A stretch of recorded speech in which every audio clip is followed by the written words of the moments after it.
Ella está viajando. Eso fue lo que mi yerno Tomás me dijo cuando toqué a su puerta aquella mañana de octubre. Sonrió, como siempre, pero había algo en sus ojos que no encajaba con esa sonrisa. Me llamo Amelia Barroso. Tengo 55 años, y lo que voy a contar ahora es la verdad más dolorosa que he vivido como madre. Todo comenzó una semana antes. Paloma, mi hija, dejó de responder mis mensajes. Al principio pensé que estaba ocupada. Ella trabaja en una agencia de diseño gráfico. Siempre anda corriendo de un lado para otro. Pero Paloma nunca, jamás, me dejaba sin respuesta por más de un día. Le escribí el lunes por la mañana. «Hija, ¿cómo amaneciste? Te mando un beso». 2 palomitas azules. Visto. Pero no hubo respuesta. El martes intenté de nuevo. «Paloma, mi amor, ¿todo bien? Me preocupo cuando no sé de ti». Visto. Silencio. El miércoles llamé. 3 veces. Buzón de voz. El jueves volví a escribir. «Hija, por favor contéstame aunque sea un emoji. Necesito saber que estás bien». Visto. Nada. Esa noche no pude dormir. Me quedé mirando la pantalla de mi celular en la oscuridad de mi cuarto. Las letras brillaban. Visto. Pero ninguna palabra de vuelta. El viernes en la mañana tomé una decisión. Iba a ir a su casa, sin avisar, porque una madre sabe, una madre siente, y yo sentía que algo no estaba bien.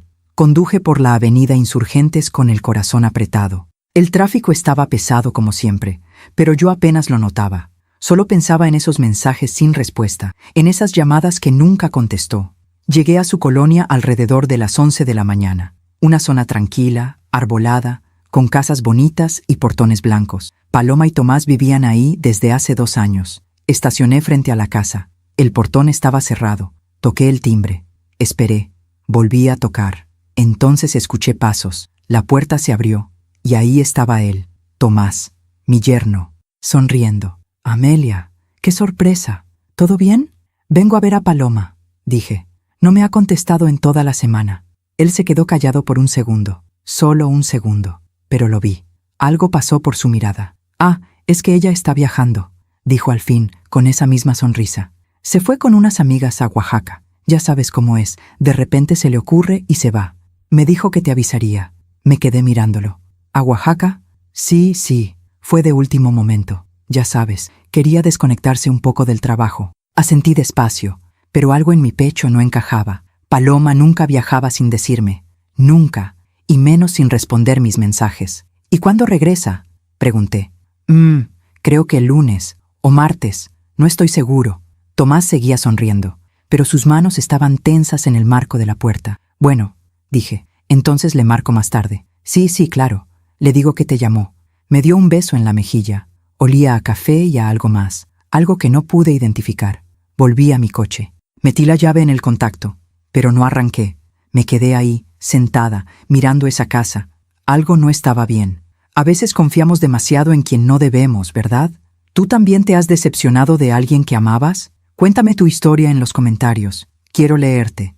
Arranqué el motor. Hice el giro para salir de la calle. Y entonces lo escuché. Un sonido, apenas audible.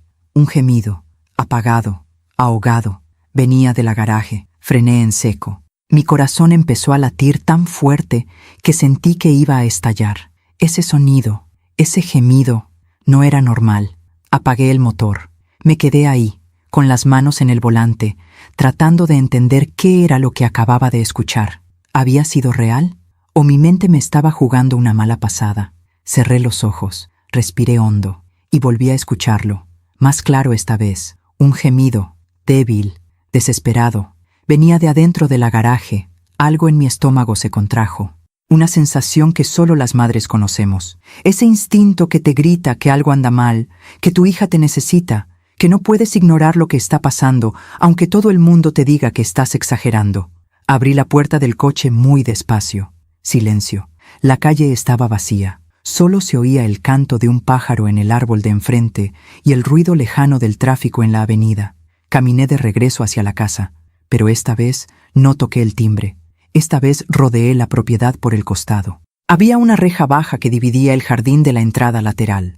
La salté sin pensarlo 2 veces. No sé de dónde saqué la fuerza. El miedo te hace capaz de todo. La garaje tenía una ventana pequeña, alta, con vidrio esmerilado. Me acerqué. Puse la oreja contra la pared. Nada, solo mi respiración acelerada. Tal vez me había equivocado, tal vez era mi imaginación. Tal vez Paloma de verdad estaba en Oaxaca y yo estaba ahí, comportándome como una loca paranoica. Pero entonces lo volví a escuchar, un golpe suave, como si algo hubiera caído, y después otro gemido, más fuerte esta vez. Mi sangre se congeló. Eso no era mi imaginación.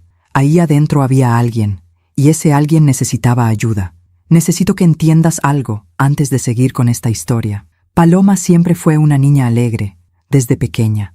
Cuando tenía 5 años, corría por toda la casa cantando canciones inventadas. Le encantaba dibujar. Se pasaba horas y horas con sus crayones, creando mundos de colores en hojas de papel bond. Recuerdo su risa. Era contagiosa. Cuando Paloma se reía, toda la casa se llenaba de luz. Creció siendo una mujer independiente, fuerte, inteligente. Estudió diseño gráfico en la UNAM. Se graduó con honores. Consiguió trabajo en una de las mejores agencias de la ciudad. Yo estaba tan orgullosa de ella.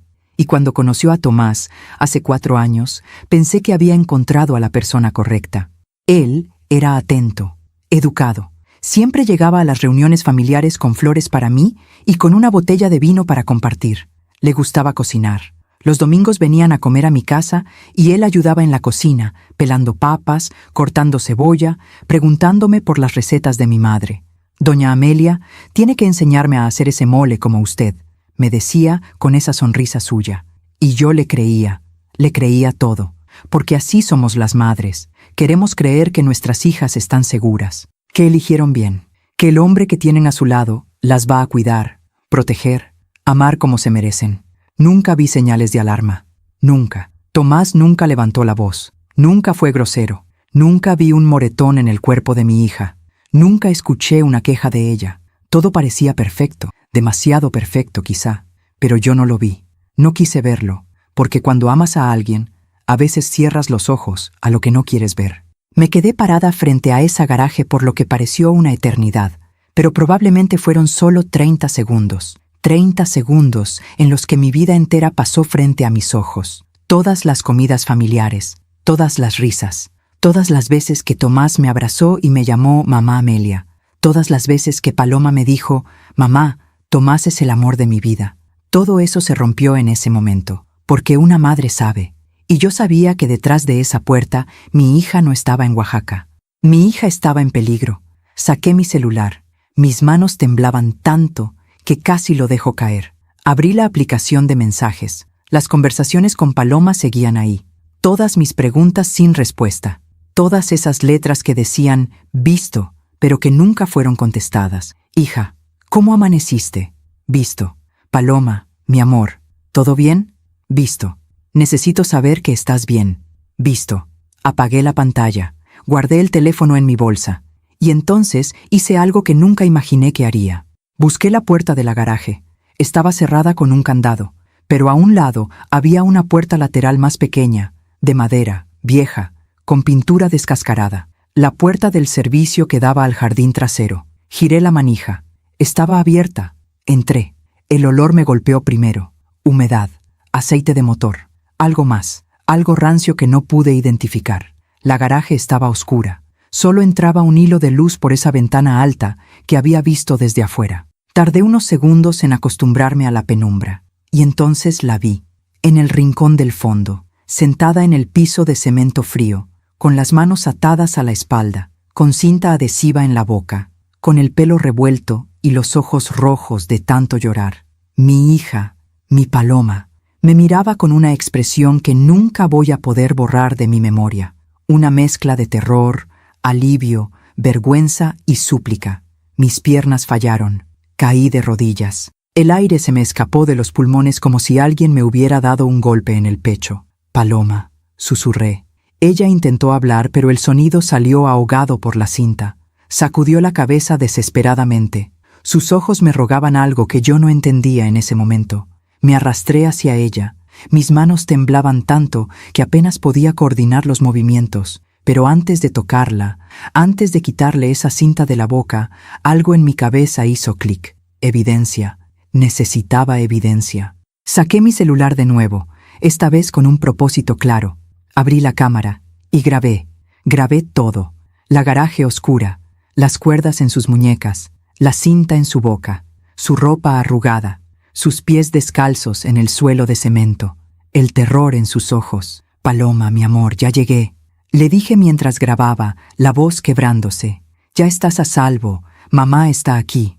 Ella empezó a llorar, lágrimas silenciosas que le corrían por las mejillas. Guardé el video. Lo envié inmediatamente a 3 personas: a mi hermano Luis, a mi mejor amiga Rocío y al licenciado Mendoza, el abogado de la familia. Escribí solo 4 palabras: encontré a Paloma, llamen a la policía. Presioné enviar.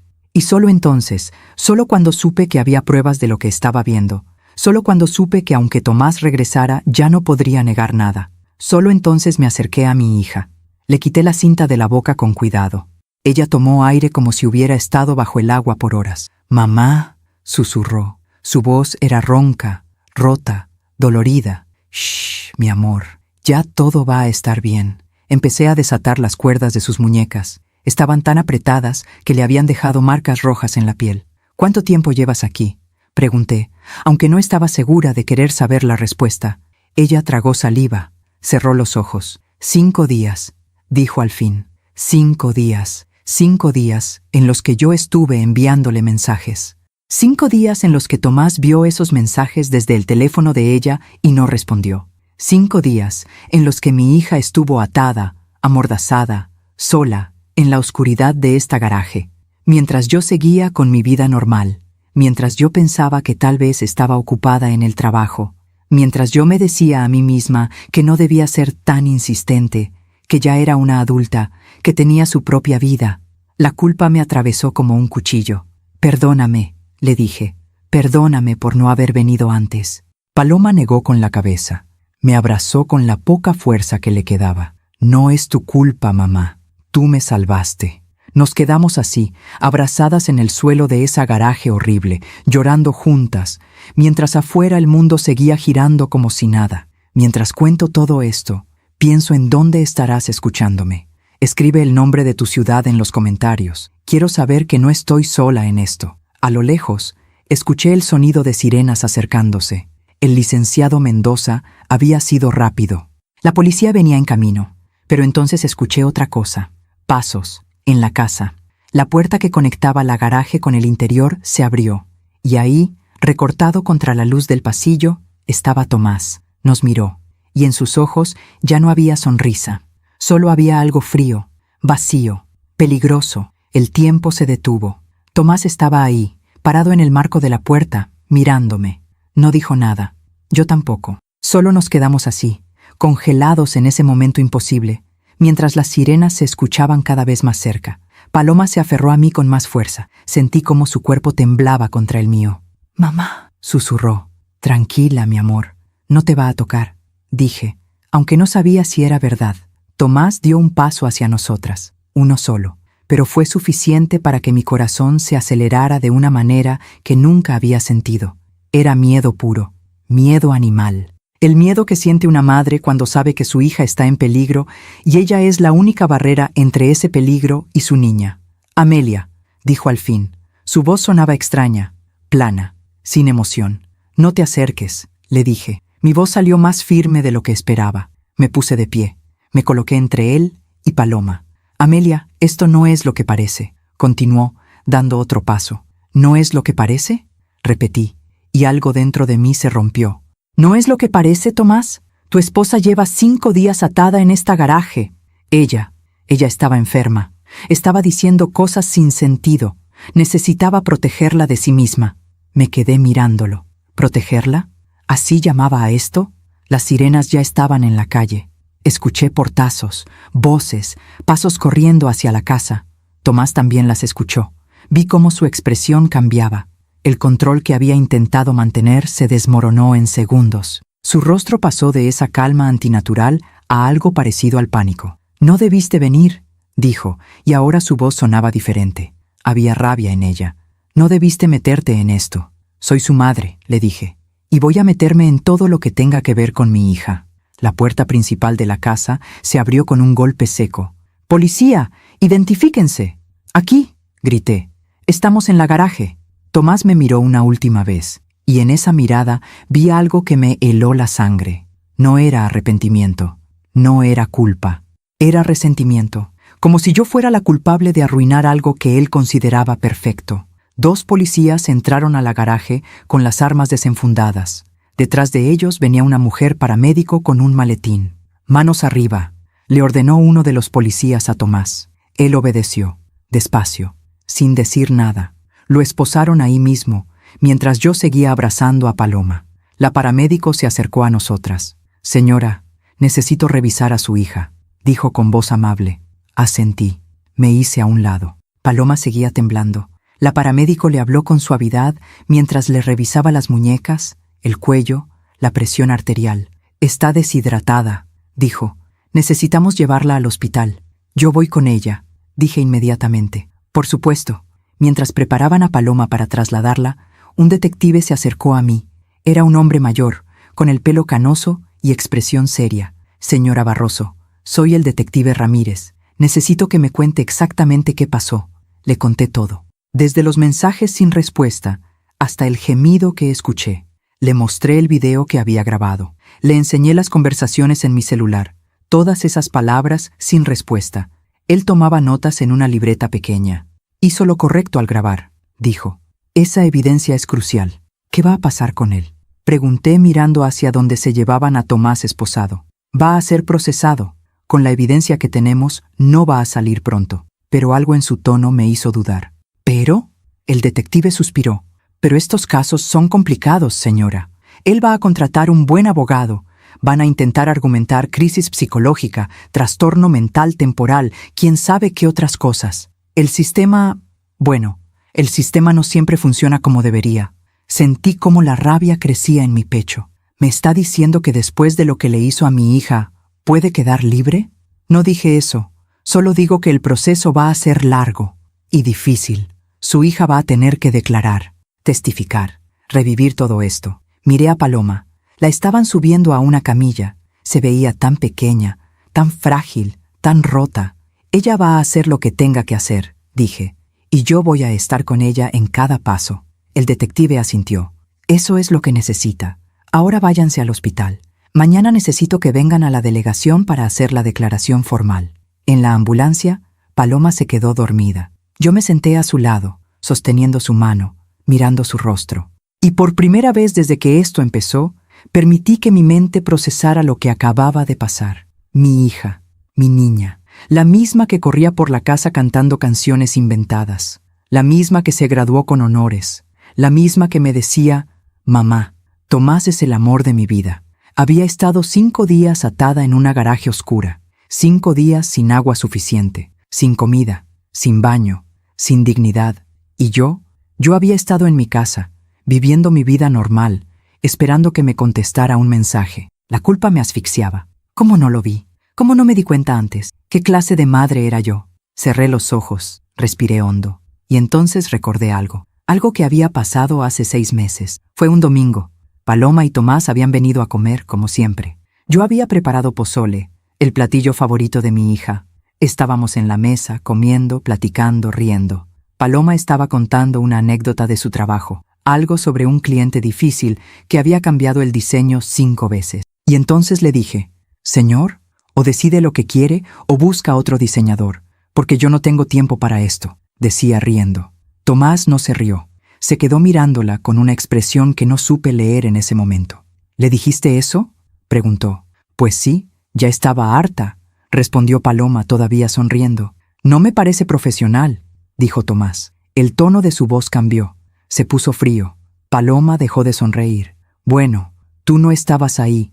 No sabes cómo fue la situación. Sé que no deberías hablarle así a un cliente. Te hace ver mal. Me hace ver mal a mí también». Hubo un silencio incómodo. Yo intervine, tratando de aligerar el ambiente. «Ay, hijo, pero si conoces a Paloma, ella sabe cómo manejar su trabajo. Siempre ha sido muy profesional». Tomás me miró y sonrió. Esa sonrisa suya. «Claro, mamá Amelia, tiene razón». Y el tema quedó ahí.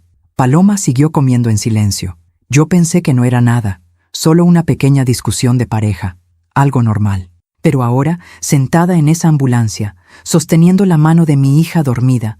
Ese recuerdo tomó otro significado. No había sido una discusión normal, había sido control. Había sido él diciéndole que su opinión no importaba, que sus decisiones lo afectaban a él, que ella no tenía derecho a defenderse. Y yo no lo vi, no quise verlo, porque Tomás era educado, porque traía flores, porque ayudaba en la cocina, porque yo quería creer que mi hija había elegido bien. La ambulancia se detuvo frente al hospital. Abrieron las puertas traseras, bajaron la camilla con Paloma todavía dormida. Yo la seguí, caminando como autómata, sintiendo el peso de todo lo que no había visto, de todas las señales que había ignorado. Nos llevaron a urgencias. Un médico revisó a Paloma, le pusieron suero intravenoso, le hicieron análisis de sangre. Está severamente deshidratada, dijo el doctor, y tiene hematomas en las muñecas por las cuerdas, pero físicamente va a estar bien. Lo que me preocupa más es el trauma psicológico. ¿Qué necesita?, pregunté. Terapia, apoyo, tiempo. Esto no se cura de un día para otro. Asentí. Haría lo que fuera necesario, lo que fuera. Paloma despertó un par de horas después. Ya era de noche. La habían pasado a un cuarto privado. Yo estaba sentada en una silla al lado de su cama. Abrió los ojos lentamente. Me miró. Mamá, aquí estoy, mi amor. Él está arrestado. No va a volver. No va a tocarte nunca más. Ella asintió. Pero vi que las lágrimas empezaban a correr por sus mejillas de nuevo. Perdóname, mamá. ¿Perdonarte? ¿Por qué? Por no haberte dicho, por no haberte pedido ayuda antes, por dejarte creer que todo estaba bien. Me levanté de la silla, me senté en la orilla de su cama, le tomé la mano. Tú no tienes nada de qué disculparte, nada. Lo que te pasó no es tu culpa. Pero yo debí... No, escúchame bien, Paloma. Nada de lo que pasó es tu culpa. Nada. Ella se quedó callada, respirando entrecortado. ¿Cómo empezó todo esto?, pregunté con suavidad. ¿Qué pasó para que llegara a esto? Paloma cerró los ojos. Fue gradual, dijo al fin. Al principio era solo que se enojaba si yo salía con mis amigas. Decía que prefería que pasáramos tiempo juntos. Y yo pensé que era lindo, que me amaba tanto que quería estar conmigo todo el tiempo. Hizo una pausa. Luego empezó a criticar mi ropa, mi trabajo, mis decisiones. Siempre con esa voz calmada, ¿sabes? Nunca gritaba. Solo decía las cosas como si fueran obvias, como si yo fuera tonta por no verlas. ¿Y cuándo se puso violento? Hace 3 meses. Llegué tarde de una reunión de trabajo. Él estaba esperándome en la sala. Me dijo que había estado con otro hombre. Yo le dije que estaba loco, que había estado en la oficina, pero no me creyó. Se le quebró la voz. Me agarró del brazo, fuerte.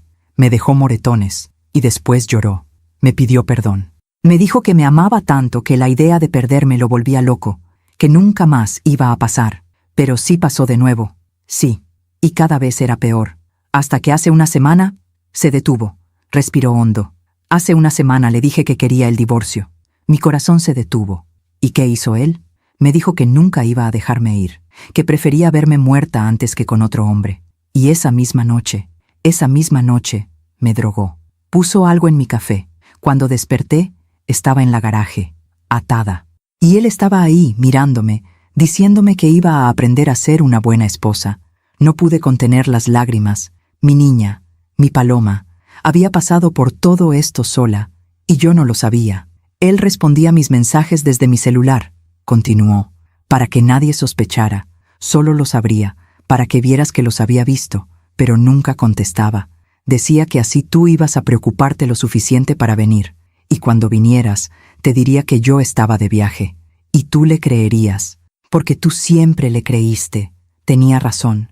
Yo siempre le había creído, porque era más fácil creer que todo estaba bien, porque era más cómodo pensar que mi hija había encontrado al hombre perfecto, porque no quise ver lo que estaba justo frente a mis ojos. Perdóname, Paloma, perdóname por no haber visto quién era él realmente.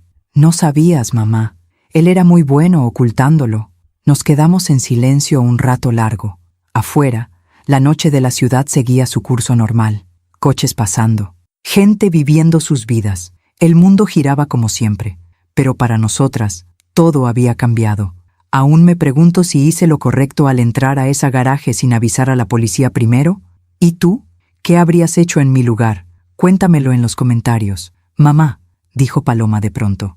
Sí, mi amor. Gracias por venir a buscarme. Gracias por no creerle. Gracias por confiar en tu instinto. Le apreté la mano. Siempre, mi niña. Siempre voy a venir por ti. Ella cerró los ojos de nuevo, esta vez con algo parecido a la paz en su rostro, y yo me quedé ahí, sentada a su lado, vigilando su sueño, sabiendo que esto apenas comenzaba, que el camino hacia la recuperación iba a ser largo y doloroso, pero también sabiendo algo con absoluta certeza: no iba a dejarla sola nunca más, nunca más. Los 3 días siguientes fueron una pesadilla que se movía en cámara lenta. Paloma seguía en el hospital. Los doctores querían mantenerla en observación, no solo por la deshidratación, sino porque temían que el trauma psicológico pudiera manifestarse de formas que no podíamos anticipar. Yo dormía en una silla al lado de su cama. Apenas dormía, en realidad. Cada vez que cerraba los ojos veía esa garaje oscura, veía las cuerdas en sus muñecas, veía la mirada de Tomás cuando nos descubrió. El lunes por la mañana vino una psicóloga del hospital. Se llamaba doctora Hernández. Era una mujer joven, de unos 40 años, con voz suave y ojos compasivos. «Señora Barroso, ¿puedo hablar con usted un momento?», me dijo. Salimos al pasillo. «¿Cómo está mi hija?», pregunté de inmediato. «Físicamente se está recuperando bien, pero emocionalmente esto va a tomar tiempo, mucho tiempo. Haré lo que sea necesario. Lo sé, pero necesito que entienda algo importante», dijo, mirándome directamente. «Paloma está experimentando algo que llamamos trauma vincular. Durante años, su esposo la condicionó para dudar de sí misma, para sentir que ella era el problema, para creer que merecía el maltrato. Pero ella es inteligente, es fuerte. ¿Cómo pudo dejarse manipular así?». La doctora Hernández suspiró. «Eso es exactamente lo que no debe pensar. La violencia doméstica no tiene que ver con inteligencia o fuerza, tiene que ver con manipulación sistemática, con control psicológico. Los abusadores son expertos en hacer que sus víctimas duden de su propia realidad». Me quedé callada, procesando. «Paloma va a tener días buenos y días malos», continuó. «Hay momentos en que va a culparse a sí misma. Va a decir cosas como, si yo hubiera sido mejor esposa, o si no lo hubiera hecho enojar». Su trabajo como madre es recordarle constantemente que nada de esto fue su culpa. «Lo haré. Y también necesita cuidarse usted. El trauma vicario es real. Usted también pasó por algo horrible. Encontrar a su hija en esas condiciones, eso no se olvida fácilmente». «Yo estoy bien», dije automáticamente. Ella me miró con esa mirada que solo los terapeutas saben dar. «Señora Barroso, con todo respeto, no está bien. Y está bien no estar bien». Por primera vez desde que todo esto empezó, sentí que las lágrimas venían de verdad. No las lágrimas de miedo o de rabia, sino las lágrimas de agotamiento, de todo lo que había estado conteniendo. «Tengo que ser fuerte por ella», dije, con la voz quebrándose. «Y puede serlo, pero también puede permitirse sentir, puede permitirse procesar. Busque ayuda profesional también para usted. Por favor». Asentí, aunque no estaba segura de si iba a hacerle caso. Ese mismo día por la tarde llegó el licenciado Mendoza al hospital. Lo conocía desde hace años. Era el abogado que había llevado el caso de la herencia de mi padre. Un hombre serio, meticuloso, de esos que inspiran confianza. «Amelia», me saludó, dándome un abrazo. «¿Cómo está Paloma?». «Mejor. Física y mentalmente va mejorando. Me alegra escucharlo. Mira, tengo noticias, algunas buenas, otras no tanto. Dime». «La buena. Tomás está detenido sin derecho a fianza. La Fiscalía está tratando el caso como secuestro y violencia doméstica agravada. Con el video que grabaste y el testimonio de Paloma, el caso es sólido». «¿Y la mala?». «Su familia contrató a Edmundo Salazar. El nombre me cayó como un balde de agua fría. Edmundo Salazar era uno de los abogados defensores más conocidos de la ciudad. De esos que cobran fortunas y que tienen fama de sacar libres a los peores criminales con tecnicismos legales. ¿Y qué significa eso? Significa que van a pelear con todo. Ya están armando una defensa basada en trastorno mental temporal. Van a argumentar que Tomás tuvo una crisis psicológica, que no estaba en sus cabales, que necesita tratamiento psiquiátrico, no prisión». Sentí como la rabia crecía en mi pecho. «¿Me estás diciendo que van a intentar decir que estaba loco?». «Exactamente. Y si el juez les cree, en lugar de ir a prisión, podría terminar en un hospital psiquiátrico. Y de ahí, Eventualmente, podría salir. No, no puede ser. No después de lo que le hizo. Por eso necesitamos que Paloma declare. Su testimonio es crucial. Necesitamos demostrar que esto no fue un episodio aislado, sino un patrón de abuso sistemático. Pero acabas de decir que está recuperándose. ¿Cómo voy a pedirle que reviva todo eso? El licenciado Mendoza me puso una mano en el hombro. Lo sé. No es justo. Pero es la realidad del sistema. Si queremos que él pague por lo que hizo, necesitamos que ella hable. Miré hacia el cuarto de hospital donde estaba Paloma. ¿Cómo iba a pedirle eso? ¿Cómo iba a hacer que pasara por ese dolor otra vez? Pero entonces recordé algo que la doctora Hernández había dicho. Su trabajo como madre es recordarle constantemente que nada de esto fue su culpa.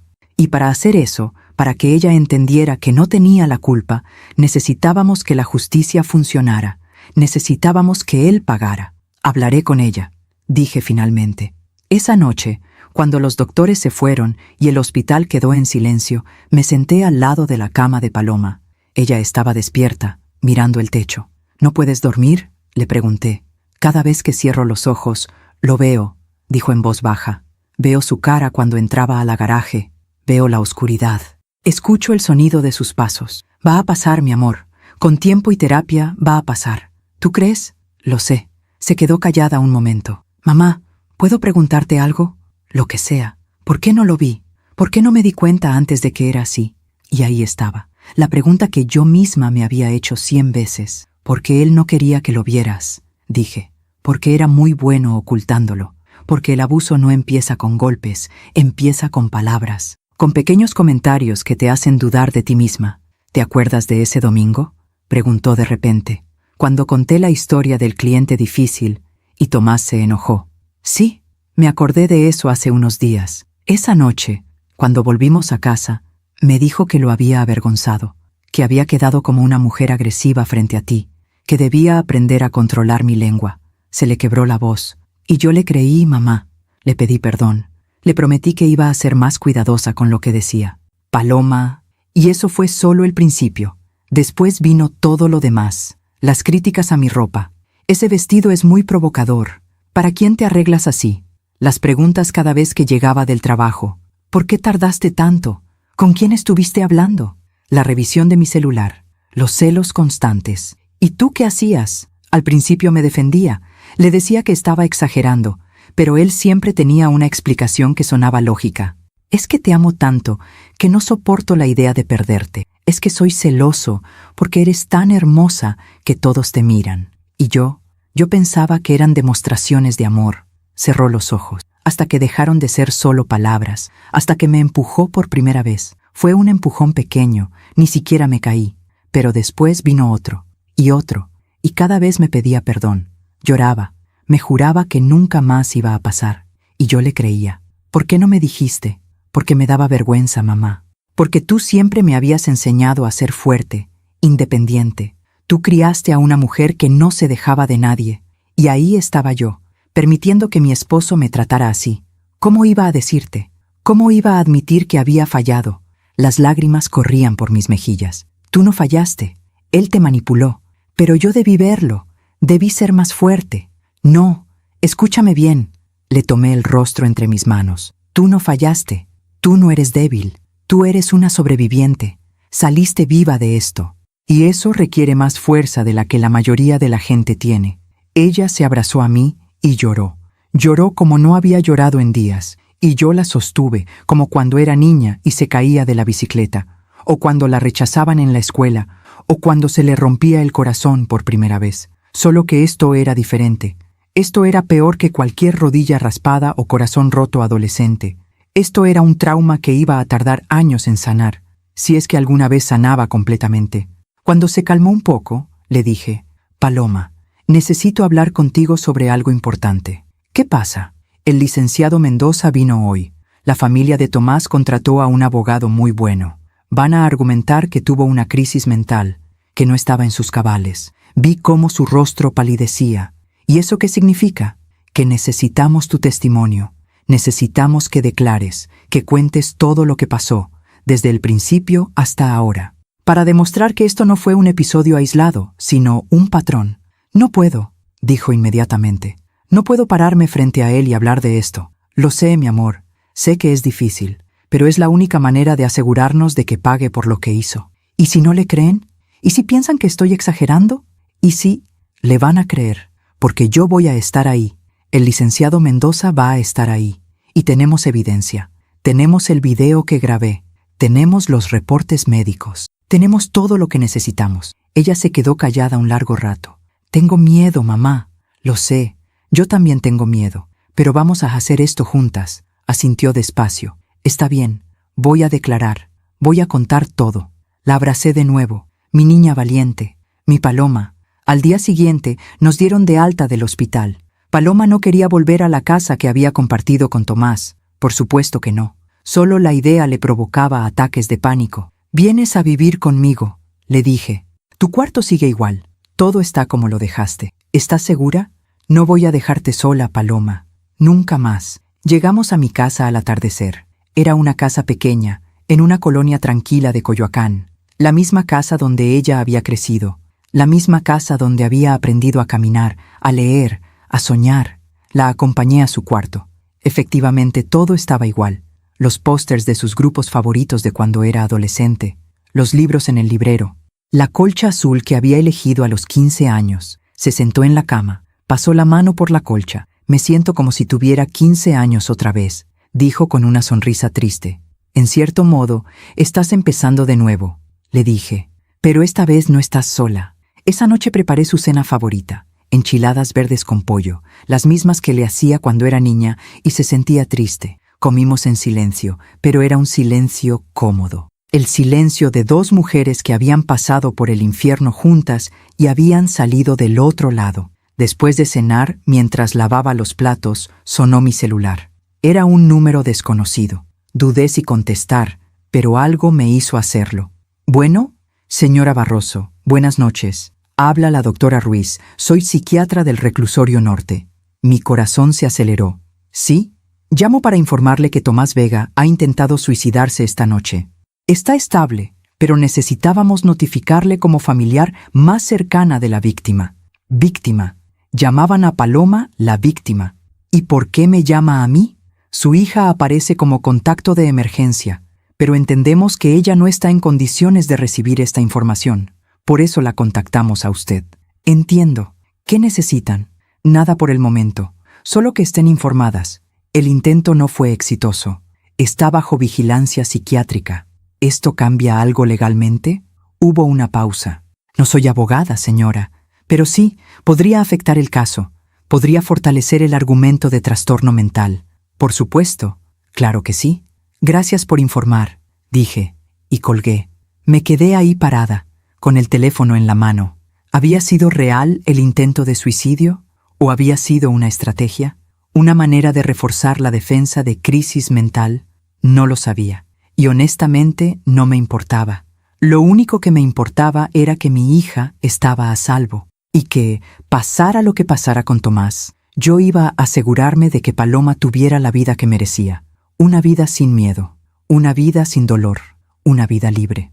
Las semanas siguientes fueron como caminar en arenas movedizas. Cada día traía una nueva complicación, un nuevo obstáculo, una nueva manera en que el sistema parecía diseñado para proteger al abusador en lugar de a la víctima. La tentativa de suicidio de Tomás había sido noticia. No en los medios grandes, pero sí en algunos portales locales. Hombre detenido por violencia doméstica intenta quitarse la vida en el Reclusorio Norte. Los comentarios en las redes sociales me revolvían el estómago. Pobre hombre, debe estar muy desesperado. Algo habrá hecho ella para llevarlo a ese extremo. Las mujeres siempre exageran. Seguro fue una simple discusión de pareja. Tuve que dejar de leer. Porque si seguía leyendo, si seguía viendo cómo la gente defendía a un hombre que había mantenido a mi hija encerrada como a un animal, iba a volverme loca. Paloma no leía las noticias, ni las redes sociales. Había borrado todas sus cuentas. Pasaba los días en su cuarto, casi todo el tiempo en la cama, mirando el techo. Empezó a ir a terapia 3 veces por semana. La doctora Hernández le había recomendado a una especialista en trauma, la doctora Patricia Ríos. «¿Cómo te fue hoy?», le preguntaba cada vez que volvía de sus sesiones. «Bien», decía siempre, pero yo sabía que no estaba bien. La veía en las noches, cuando pensaba que yo estaba dormida, llorando en silencio en su cuarto. La veía sobresaltarse cada vez que sonaba el timbre de la puerta. La veía revisar una y otra vez las cerraduras de las ventanas. El miedo se había instalado en ella de una manera que ninguna terapia podía curar de la noche a la mañana. Una tarde, 2 semanas después de que saliera del hospital, estábamos tomando café en la cocina cuando sonó mi celular. Era el licenciado Mendoza. «Amelia, necesito que vengan a mi oficina mañana. Hay novedades del caso. ¿Buenas o malas? Complicadas». Al día siguiente, Paloma y yo fuimos al despacho del licenciado. Era un edificio viejo en el centro, con olor a papel y a madera barnizada. Nos sentamos frente a su escritorio. Él tenía una carpeta gruesa con documentos. «Bien», empezó. «La Fiscalía presentó formalmente los cargos: secuestro agravado, violencia familiar calificada y tentativa de feminicidio». «¿Tentativa de feminicidio?», preguntó Paloma. «Pero él nunca intentó matarme. Legalmente, el hecho de mantener a alguien en condiciones que ponen en peligro su vida constituye tentativa. Estuviste 5 días sin agua suficiente, sin comida, sin atención médica. Pudiste haber muerto». Paloma se quedó callada. «La buena noticia es que los cargos son sólidos», continuó el licenciado. «La mala noticia es que la defensa está siendo muy agresiva. Edmundo Salazar presentó un peritaje psiquiátrico que diagnostica a Tomás con trastorno límite de la personalidad y episodio psicótico agudo. ¿Y eso qué significa? Que van a argumentar inimputabilidad, es decir, que no es responsable de sus actos porque estaba mentalmente incapacitado». «Pero eso es mentira», dije. Él sabía perfectamente lo que estaba haciendo. Respondía a los mensajes de Paloma desde su celular para que nadie sospechara. Eso no es algo que hace alguien que está en un episodio psicótico. Exacto. Y eso es lo que tenemos que demostrar. Por eso necesitamos tu testimonio, Paloma. Necesitamos que cuentes con detalle cómo fue el patrón de abuso, cómo era calculado, premeditado, consciente. Paloma asintió. «Lo haré. Ya lo decidí. Voy a declarar». «Bien. La audiencia preliminar es en 2 semanas. Ahí vas a tener que dar tu testimonio. Y Tomás va a estar presente». Vi cómo el color se iba del rostro de Paloma. «¿Presente? ¿En la misma sala?» «Sí. Él tiene derecho a estar presente en su propio juicio». «No puedo», susurró. «No puedo verlo». «Sí puedes», le dije tomándole la mano. «Y yo voy a estar ahí contigo». El licenciado Mendoza se inclinó hacia adelante. «Paloma, sé que es difícil, pero necesito que entiendas algo. Este hombre te mantuvo prisionera durante 5 días, y ahora está jugando la carta de víctima. Si no lo detenemos aquí, si no demostramos que era plenamente consciente de sus actos, podría quedar libre, y podría hacerle esto a alguien más». Esas palabras resonaron en el silencio de la oficina. Paloma cerró los ojos, respiró hondo. «Está bien», dijo finalmente. «Voy a hacerlo». Esa noche, mientras preparaba la cena, Paloma se me acercó en la cocina. «Mamá, ¿puedo preguntarte algo?» «Claro, mi amor. ¿Por qué crees que me enamoré de él? Quiero decir, tú lo conociste, pasaste tiempo con él. ¿Nunca viste nada raro?» Me detuve. Dejé el cuchillo con el que estaba cortando cebolla. Era una pregunta que yo también me había hecho 1000 veces. «Honestamente no», dije. «Él era encantador, siempre amable, siempre atento, siempre decía las cosas correctas. ¿Y ahora, cuando recuerdas esos momentos, ves algo diferente?» Me senté en una de las sillas de la cocina. Paloma se sentó frente a mí. Ahora que lo pienso, sí, había pequeñas cosas. Cosas que en su momento me parecieron insignificantes, pero que ahora cobran sentido. ¿Cómo qué? ¿Te acuerdas de tu cumpleaños hace 2 años? Organizaste una cena con tus amigas. Tomás no quería ir. Dijo que no se sentía bien, que tenía dolor de cabeza. Pero yo noté cómo te miraba cuando te arreglabas. Había algo en sus ojos, como resentimiento. Paloma asintió. Ese día me hizo una escena terrible antes de salir. Me dijo que me estaba vistiendo como una cualquiera, que mis amigas eran mala influencia, que prefería que nos quedáramos en casa juntos, pero no quería que tú lo supieras. Entonces inventó lo del dolor de cabeza. ¿Y tú fuiste de todas formas? Sí, pero lloré todo el camino hacia el restaurante. Y en la cena apenas pude disfrutar porque él me estaba mandando mensajes cada 10 minutos preguntando dónde estaba, con quién, qué estaba haciendo. ¿Tus amigas no notaron nada? Yo era muy buena ocultándolo. Sonreía, me reía de los chistes. Tomaba fotos para Instagram, mostrando lo bien que la estaba pasando, pero por dentro estaba ansiosa, preocupada, contando los minutos para poder volver a casa y que él dejara de enojarse. Se le quebró la voz, y cuando llegué, me estaba esperando en la puerta. Olió mi aliento para ver si había tomado alcohol. Revisó mi bolsa, leyó todos los mensajes de mi celular, y después me dijo que las mujeres casadas no salen solas de fiesta, que debía tener más respeto por nuestro matrimonio. Dios mío, Paloma, y lo peor es que yo le creí, mamá. Pensé que tenía razón, pensé que estaba siendo desconsiderada con él.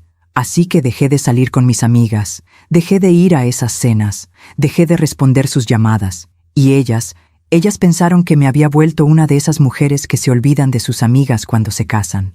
Las lágrimas corrían por su rostro. Perdí a todas mis amigas, una por una, y ni siquiera me di cuenta hasta que fue demasiado tarde. Hasta que ya no tenía a nadie más que a él. Ese era el plan, dije, aislarte, para que no tuvieras a nadie que pudiera cuestionar su comportamiento, para que no tuvieras a nadie a quien pedir ayuda. Lo logró, susurró. Me tenía completamente sola. Pero ya no estás sola, me tienes a mí, y vamos a recuperar tu vida, vamos a recuperar todo lo que él te quitó. Nos quedamos en silencio un rato. El agua de la olla empezaba a hervir. Me levanté para bajar el fuego. ¿Sabes qué es lo que más me duele?, dijo Paloma de pronto. ¿Qué? Que yo era feliz antes de conocerlo. Tenía mi trabajo, mis amigas, mis pasatiempos. Me gustaba salir a correr los domingos. Me gustaba ir a museos. Me gustaba leer en los cafés. ¿Y vas a volver a hacer todo eso? No lo sé. Siento como si él se hubiera robado esa parte de mí. Como si la Paloma que era antes ya no existiera. Me acerqué a ella. Le levanté el rostro para que me mirara. Esa Paloma sigue ahí. Está herida. Sí, está asustada, pero sigue ahí. Y con tiempo, con amor, con terapia, va a volver a salir. ¿De verdad lo crees? Lo sé. Volvimos a abrazarnos. Y en ese abrazo sentí algo que no había sentido en semanas. Esperanza. Pequeña, frágil, pero ahí estaba. Los días antes de la audiencia fueron los más difíciles. Paloma apenas dormía. Tenía pesadillas constantes. Despertaba gritando en la madrugada. Yo corría a su cuarto, la abrazaba, le decía que estaba a salvo, pero el miedo no se iba. La doctora Ríos le recetó medicamentos para la ansiedad. Le ayudaban un poco, pero no lo suficiente. Una noche, 3 días antes de la audiencia, la encontré en la cocina a las 2 de la mañana. Estaba sentada en el piso, abrazando sus rodillas, llorando. «Paloma, ¿qué pasó?» «No puedo hacerlo, mamá. No puedo pararme frente a él y hablar de lo que me hizo». Me senté en el piso a su lado. «Sí puedes, no entiendes. Cuando pienso en verlo, cuando pienso en que va a estar ahí, mirándome, siento que no puedo respirar. Siento que me voy a desmayar. Lo sé, pero piensa en esto. Él quiere que tengas miedo. Quiere que te sientas pequeña. Quiere que te quedes callada. Porque mientras tú estés callada, él puede seguir jugando el papel de víctima. ¿Y si me quiebro? ¿Y si no puedo terminar de hablar? Entonces haremos una pausa. Respiras, bebes agua y continúas, porque tu voz es más poderosa que su silencio». Ella me miró. «¿Cómo estás tan segura?» «Porque te conozco. Porque sé que eres más fuerte de lo que crees. Y porque no estás sola. Yo voy a estar en esa sala. El licenciado Mendoza va a estar ahí. La doctora Ríos va a estar ahí. Todos vamos a estar ahí para ti». Paloma asintió despacio. «Está bien, voy a intentarlo». «No vas a intentarlo, vas a hacerlo». La ayudé a levantarse del piso, la llevé de vuelta a su cuarto. Esa noche me quedé dormida en una silla al lado de su cama, vigilando su sueño, como cuando era niña y tenía fiebre, como cuando era adolescente y le rompían el corazón, como siempre, porque eso hacen las madres. Protegemos, acompañamos y nunca, nunca nos rendimos. La mañana de la audiencia amaneció gris y fría. Paloma se levantó temprano, se duchó, se puso un vestido azul marino, sencillo, que le había prestado. Se maquilló un poco para ocultar las ojeras, pero cuando la vi, pensé que no había maquillaje en el mundo que pudiera ocultar el peso de lo que estaba a punto de hacer. «¿Estás lista?», le pregunté. «No, pero vamos de todas formas». Llegamos al juzgado a las 9 de la mañana. Era un edificio viejo, con pasillos oscuros y olor a humedad. El licenciado Mendoza nos esperaba en la entrada. «Buenos días. ¿Cómo están?» «Nerviosas», dije. «Es normal. Paloma, Vamos a repasar una vez más lo que va a pasar. Vas a subir al estrado. El fiscal va a hacerte preguntas. Respondes con la verdad, con calma. Después el abogado defensor va a contrainterrogarte. Va a intentar confundirte, hacerte dudar, hacerte ver mal. No caigas en sus trampas. Solo responde lo que te preguntan. Nada más. Paloma asentía, pero yo veía que estaba temblando. Entramos a la sala, y ahí estaba él, Tomás, sentado al lado de su abogado. Estaba más delgado, más pálido, tenía ojeras profundas, pero cuando nos vio entrar, cuando sus ojos se encontraron con los de Paloma, algo en su expresión cambió. Sonrió, una sonrisa pequeña, casi imperceptible, pero Paloma la vio. La sentí tensarse a mi lado. «Respira», le susurré. «No le des el poder de asustarte». Ella asintió. Nos sentamos en las bancas designadas para la parte acusadora. El juez entró. Todos nos pusimos de pie. «Pueden sentarse». Damos inicio a la audiencia preliminar en el caso de la Fiscalía General contra Tomás Vega González por los delitos de secuestro agravado, violencia familiar calificada y tentativa de feminicidio. Mi corazón latía tan fuerte que pensé que todos en la sala podían escucharlo. Se llama a declarar a la víctima, la señorita Paloma Barroso Vega. Paloma se levantó, caminó hacia el estrado con pasos temblorosos, juró decir la verdad, se sentó. Y por primera vez en semanas levantó la vista y miró directamente a Tomás, y en sus ojos vi algo que no había visto desde que esto empezó. Vi furia. El fiscal se levantó. Era un hombre joven, de unos 35 años, con lentes y traje gris. Se llamaba licenciado Morales. «Buenos días, señorita Barroso», comenzó con voz firme pero amable.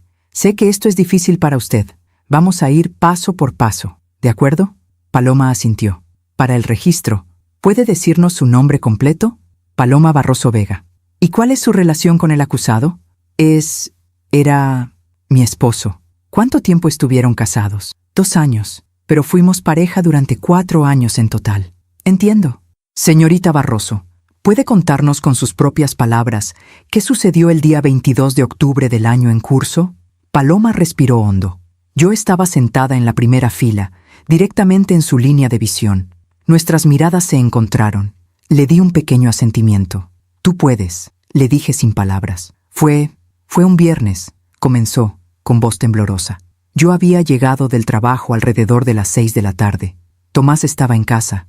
Me ofreció un café. Yo acepté. No tenía razón para sospechar nada. ¿Y qué pasó después?» Tomé el café. Nos sentamos en la sala. Estábamos viendo televisión. Y de repente, empecé a sentirme mareada. Muy mareada. Le dije que no me sentía bien, que tal vez debía acostarme. Su voz se quebró un poco, pero continuó. «Lo siguiente que recuerdo es despertar en la oscuridad.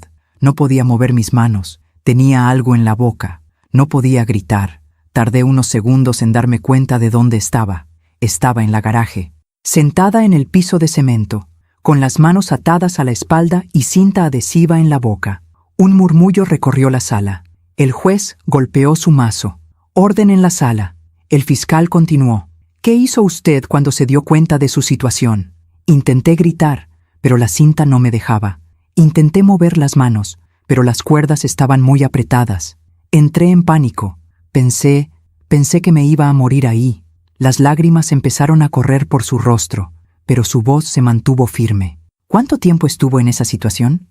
5 días. 5 días, repitió el fiscal, dejando que el número resonara en la sala. «¿Y durante esos 5 días tuvo contacto con el acusado?» «Sí, él venía 2 veces al día, por la mañana y por la noche. Me traía un vaso de agua y un pedazo de pan. Me quitaba la cinta de la boca solo para que pudiera comer y beber. Y después me hablaba». «¿Qué le decía?»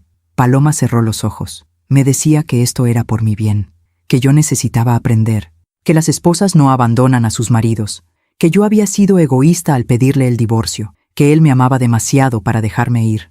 «Espere», interrumpió el fiscal. «¿Usted le había pedido el divorcio?» «Sí, 1 semana antes, el viernes 15 de octubre le dije que quería el divorcio, que nuestra relación no estaba funcionando, que necesitaba espacio».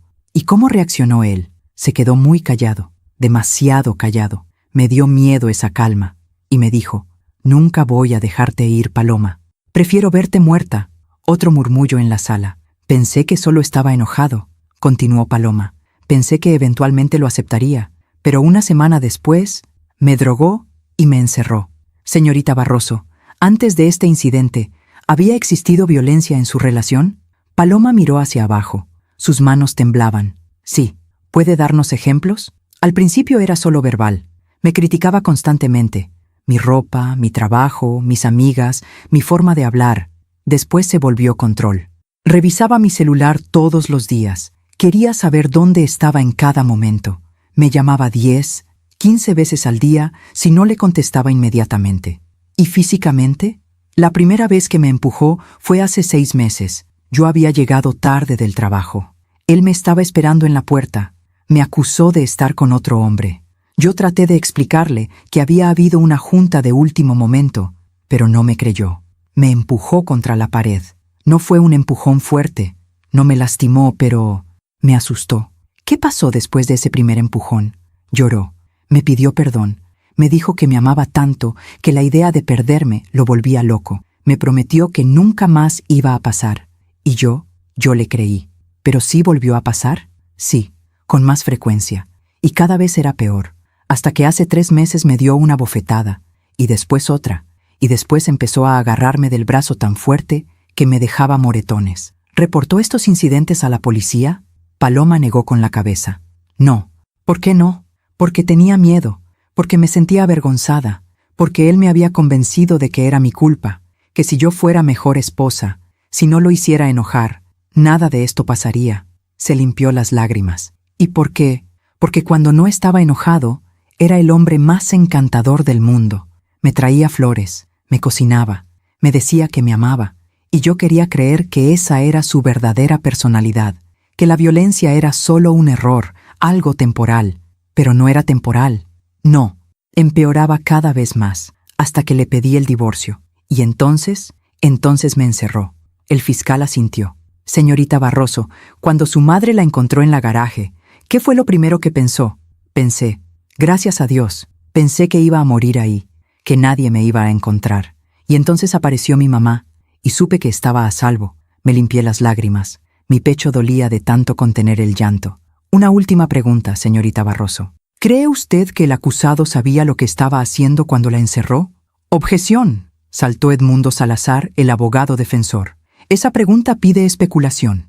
Permito la pregunta, dijo el juez. Puede responder. Paloma miró directamente a Tomás. Sí, sabía perfectamente lo que estaba haciendo. Cada decisión que tomó fue calculada. Drogar mi café para que no pudiera resistirme. Atarme en un lugar donde nadie pudiera escucharme. Responder mis mensajes desde mi celular para que mi mamá no sospechara. Todo estaba planeado. Gracias, señorita Barroso. No tengo más preguntas. El fiscal volvió a su asiento. Ahora le tocaba a la defensa. Edmundo Salazar se levantó. Era un hombre mayor, de unos 60 años, con cabello blanco perfectamente peinado y traje caro. Tenía esa expresión que tienen los abogados que cobran fortunas. Confianza absoluta. Señorita Barroso, comenzó con voz suave. Lamento mucho lo que ha pasado. Debe ser muy difícil para usted. Paloma no respondió, solo lo miró. Usted mencionó que mi cliente le pedía el divorcio, ¿es correcto? Yo le pedí el divorcio a él. Ah, disculpe, usted le pidió el divorcio. ¿Y puedo preguntar por qué?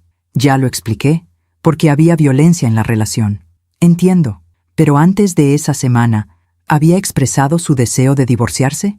No formalmente, pero... Entonces fue una decisión repentina. ¿Hubo algo específico que la motivara? Paloma dudó. Muchas cosas, acumuladas. Ya veo. Señorita Barroso, ¿es cierto que mi cliente está diagnosticado con trastorno límite de la personalidad? No lo sé. Nunca me lo dijo. ¿Y es cierto que usted amenazó con dejarlo en varias ocasiones durante su relación? Objeción, dijo el fiscal. Relevancia. Voy a establecer la relevancia, su señoría, dijo Salazar. Permito la pregunta, dijo el juez. Paloma respiró hondo. No lo amenacé. Le dije que si la violencia continuaba, me iría. Eso no es una amenaza, es un límite. ¿Y cómo reaccionaba él cuando usted establecía esos límites? ¿Con más violencia? ¿O con pánico? ¿Con miedo a ser abandonado? ¿Con comportamiento errático propio de alguien que está sufriendo un episodio de inestabilidad mental? Objeción, dijo el fiscal. El abogado está testificando. Sostenida, dijo el juez. Reformule la pregunta, licenciado. Salazar sonrió. Señorita Barroso, ¿notó algún cambio en el comportamiento de mi cliente durante las semanas previas al incidente? Estaba más callado de lo normal, más ausente. ¿Más ausente? ¿Como si estuviera desconectado de la realidad? No sé, tal vez. ¿Y cuando la encerró en la garaje, le pareció que estaba actuando racionalmente? Me pareció que sabía exactamente lo que estaba haciendo. Pero usted no es psiquiatra, ¿verdad? No.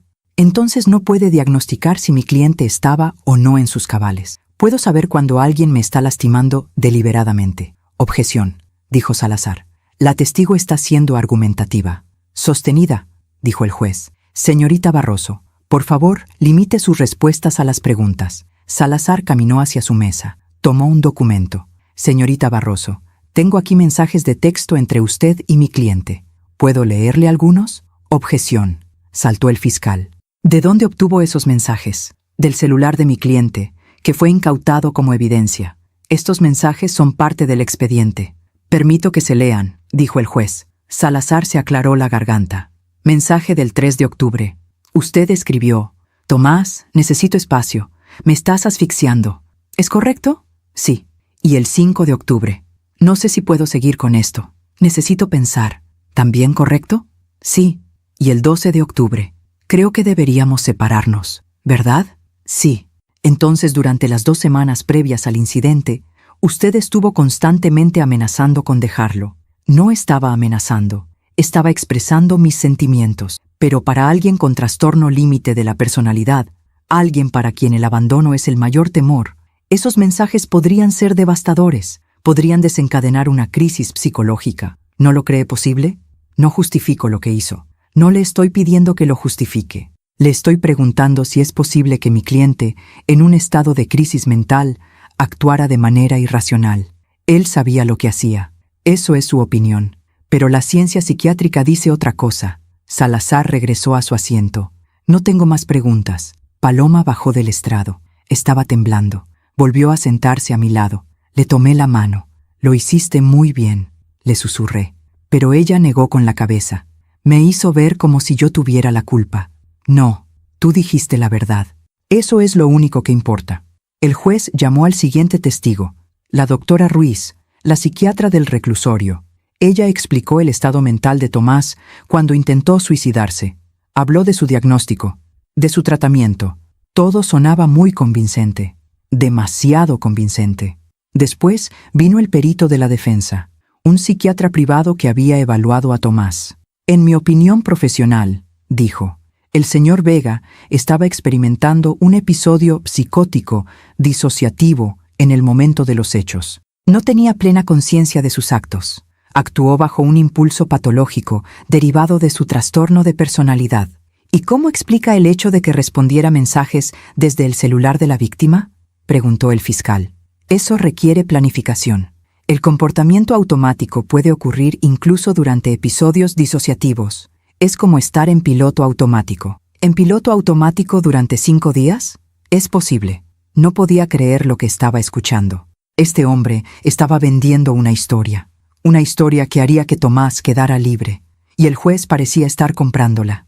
Cuando terminaron todos los testimonios, el juez anunció un receso de 2 horas para deliberar. Salimos de la sala. Paloma estaba destrozada. Van a creerle, dijo. Van a creer que estaba loco y va a quedar libre. No lo sabemos todavía, le dijo el licenciado Mendoza. Tu testimonio fue muy fuerte y tenemos evidencia física. No todo está perdido. Pero yo veía en sus ojos que tampoco estaba seguro. Fuimos a una cafetería cerca del juzgado. Ninguna de las dos pudo comer nada. Solo tomamos café y esperamos. Las 2 horas más largas de mi vida. Cuando volvimos a la sala, el juez ya estaba en su lugar. He revisado toda la evidencia presentada, comenzó, y he llegado a una decisión respecto a si existe causa probable para llevar este caso a juicio. Mi corazón latía tan fuerte que sentí que iba a explotar. La evidencia física es contundente.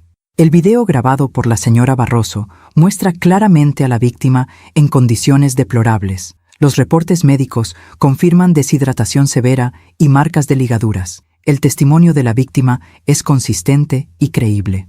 Respiré un poco. Sin embargo, continuó el juez, también existe evidencia de que el acusado estaba sufriendo problemas de salud mental. El intento de suicidio, el diagnóstico psiquiátrico y el testimonio del perito sugieren que podría no haber estado en pleno uso de sus facultades mentales. No, no, no, no. Por lo tanto, ordeno que el caso proceda a juicio, pero también ordeno una evaluación psiquiátrica adicional del acusado para determinar su capacidad de ser juzgado. Hasta entonces, permanecerá detenido en un hospital psiquiátrico en lugar del reclusorio. El mazo golpeó. Se levanta la sesión. Paloma se cubrió el rostro con las manos. Lo van a dejar libre, sollozó. Lo sé, lo van a dejar libre. El licenciado Mendoza intentó tranquilizarla. No necesariamente. El hecho de que ordenen una evaluación no significa que vayan a declararlo inimputable. Todavía tenemos oportunidad en el juicio. Pero sus palabras sonaban huecas. Salimos del juzgado. Afuera estaba lloviendo. Una lluvia fría y constante que empapaba todo. Paloma caminaba a mi lado como zombi. En el estacionamiento, mientras buscaba las llaves del coche, escuché una voz detrás de nosotras. Paloma. Nos volteamos. Era Tomás. Estaba esposado, rodeado de guardias de seguridad que lo llevaban a la camioneta que lo trasladaría al hospital psiquiátrico. Pero se había detenido y nos estaba mirando. Paloma, repitió, siento mucho todo lo que pasó. Yo no quería lastimarte. Estaba enfermo. Pero voy a mejorar. Y cuando salga, cállate, le grité. No te le acerques, no le hables. Él me ignoró. Seguía mirando a Paloma. Cuando salga, vamos a arreglar las cosas. Porque te amo. Y sé que tú también me amas. Solo necesitas recordarlo. Señor, tiene que seguir caminando, dijo uno de los guardias. Pero Tomás no se movió. Te voy a esperar, Paloma. Todo el tiempo que sea necesario. Te voy a esperar. Y entonces sonrió. Esa sonrisa. La misma sonrisa encantadora que me había engañado durante años. Los guardias lo empujaron hacia la camioneta. Paloma estaba paralizada. Vámonos, le dije. Vámonos de aquí ahora. La metí al coche. Arranqué. Salí del estacionamiento a toda velocidad.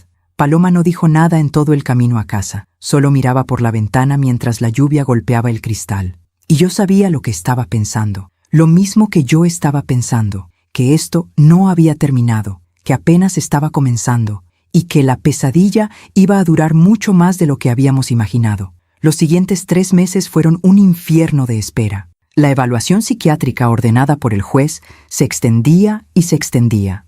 Primero dijeron 2 semanas, luego 1 mes, luego 2 meses. Cada vez que llamábamos para preguntar por el estatus del caso, nos daban la misma respuesta. Todavía están evaluando al acusado. Les avisaremos cuando tengamos novedades. Mientras tanto, Paloma se desmoronaba poco a poco. Dejó de ir a terapia. Decía que no servía de nada. Dejó de salir de su cuarto. Pasaba días enteros en la cama, con las cortinas cerradas, sin comer. Yo trataba de hablar con ella, de animarla, pero era como hablarle a una pared. Mi amor, necesitas comer algo, le decía, entrando con un plato de fruta. No tengo hambre. Al menos sal un rato. Toma un poco de sol. El doctor dijo que... No quiero, mamá. Por favor, déjame sola. Y yo la dejaba, porque no sabía qué más hacer. La doctora Ríos me llamaba cada semana para preguntar por ella. Señora Barroso, Paloma ha faltado a sus últimas 4 sesiones. Estoy muy preocupada. Lo sé, yo también estoy preocupada, pero no sé cómo ayudarla. No me escucha. Está cayendo en una depresión severa. Si no recibe tratamiento pronto, podría ponerse en peligro a sí misma. Necesita volver a terapia y probablemente necesita medicación. Voy a intentar convencerla. Pero cuando le mencionaba la terapia, Paloma explotaba. ¿Para qué, mamá? ¿Para qué voy a ir a terapia si él va a quedar libre de todas formas? ¿Para qué voy a hablar de mis sentimientos si nada de lo que diga va a cambiar el hecho de que el sistema me falló? No sabemos si va a quedar libre. Sí lo sabemos. ¿Viste lo que pasó en la audiencia? ¿Viste cómo ese abogado me hizo ver como si yo tuviera la culpa? ¿Viste cómo el juez se tragó toda esa historia de la enfermedad mental? Es obvio lo que va a pasar. Paloma, no puedes pensar así. Tienes que... ¿Qué? ¿Tener fe? ¿Ser positiva? No puedo, mamá. No puedo fingir que todo va a estar bien cuando sé que no es cierto. Y entonces se encerraba en su cuarto otra vez. Yo me quedaba del otro lado de la puerta, escuchándola llorar, sintiendo que me estaba perdiendo, que estaba perdiendo a mi hija otra vez. Solo que esta vez no era Tomás quien me la estaba quitando. Era el trauma, era el sistema, era la injusticia de todo esto. Una noche, alrededor de las 3 de la mañana, escuché un ruido en la cocina. Me levanté. Bajé las escaleras. Paloma estaba ahí, sentada en el piso, rodeada de papeles. Eran documentos del caso, transcripciones de la audiencia, reportes médicos. Estaba leyéndolos, una y otra vez. Paloma, ¿qué haces? Busco algo que se nos haya escapado, algo que podamos usar en el juicio, alguna inconsistencia en su historia, algo. Mi amor, son las 3 de la mañana. Necesitas dormir. No puedo dormir. Cada vez que cierro los ojos lo veo. Lo veo en esa sala del juzgado, mirándome, sonriéndome, diciéndome que me va a esperar. Se le quebró la voz. ¿Sabes qué es lo peor, mamá? Que parte de mí todavía tiene miedo de que cumpla esa promesa. Parte de mí tiene miedo de que salga y venga a buscarme, y que esta vez no me deje con vida. Me senté en el piso a su lado. No va a pasar. No voy a dejar que pase. No puedes estar conmigo las 24 horas del día. No puedes protegerme de todo. Pero voy a intentarlo. Nos quedamos en silencio un rato. Mamá, ¿alguna vez te arrepientes de haberme encontrado? ¿Qué? Porque desde que me rescataste, tu vida también se volvió un infierno. Tienes que cuidarme. Tienes que lidiar con mis crisis. Tienes que ir a todas estas audiencias. Ya no tienes vida propia. Paloma Barroso, mírame. Ella levantó la vista. Nunca, jamás, ni por un segundo, me he arrepentido de haberte encontrado. Tú eres mi hija. Eres lo más importante en mi vida. Y prefiero 1000 veces estar viviendo este infierno contigo a estar cómoda en mi vida mientras tú sufres. No merezco una madre como tú. Claro que sí. Y algún día vas a creerlo. La ayudé a levantarse. La llevé de vuelta a su cuarto. Me quedé con ella hasta que se durmió. Pero yo no pude dormir. Me quedé despierta toda la noche, pensando en todo lo que había cambiado en estos meses. Pensando en la hija alegre que solía tener. Pensando en la mujer rota que ahora dormía en el cuarto de al lado. Preguntándome si algún día volvería a verla sonreír de verdad. El licenciado Mendoza nos citó en su oficina un martes por la tarde. «Tengo noticias», dijo cuando nos sentamos frente a su escritorio. «¿Buenas o malas?», pregunté. «Complicadas. Los resultados de la evaluación psiquiátrica están listos». Paloma se tensó a mi lado. «¿Y?»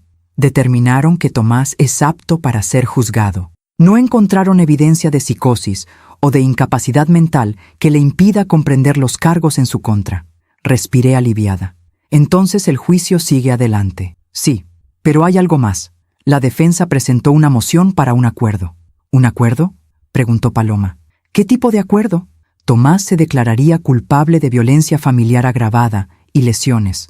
A cambio, la Fiscalía retiraría los cargos de secuestro y tentativa de feminicidio. La sentencia sería de 5 años, con posibilidad de salir en 3 por buena conducta». Paloma se puso de pie de golpe. «¿3 años? Me tuvo encerrada como un animal durante 5 días y solo va a pasar 3 años en la cárcel». «Es una opción, Paloma. No es obligatorio aceptarla». «¿Y cuál es la alternativa?». «Ir a juicio. Pelear por la sentencia completa, que podría ser de 15 a 25 años. Pero eso significa otro año de proceso legal. Significa más audiencias, más testimonios, más contrainterrogatorios como el que ya pasaste. Y también significa la posibilidad de que lo declaren inimputable y salga libre, ¿verdad?», dijo Paloma. El licenciado no respondió inmediatamente. «Es un riesgo, sí. Aunque ya lo declararon apto para juicio, la defensa puede volver a argumentar trastorno mental durante el proceso. Y si convencen al jurado, podría quedar libre», terminó Paloma. «Es posible». Paloma se dejó caer en la silla. «No puedo hacer esto otro año más, mamá. No puedo pasar otro año yendo a audiencias, reviviendo todo esto, viendo su cara. Lo sé, mi amor, pero 3 años no es nada. En 3 años podría salir. Y entonces…» No terminó la frase. No hacía falta. Todos sabíamos lo que vendría después. «¿Qué recomiendas tú?», le pregunté al licenciado. Él suspiró. «Honestamente, es una decisión difícil. Por un lado, 3 años es muy poco para lo que hizo.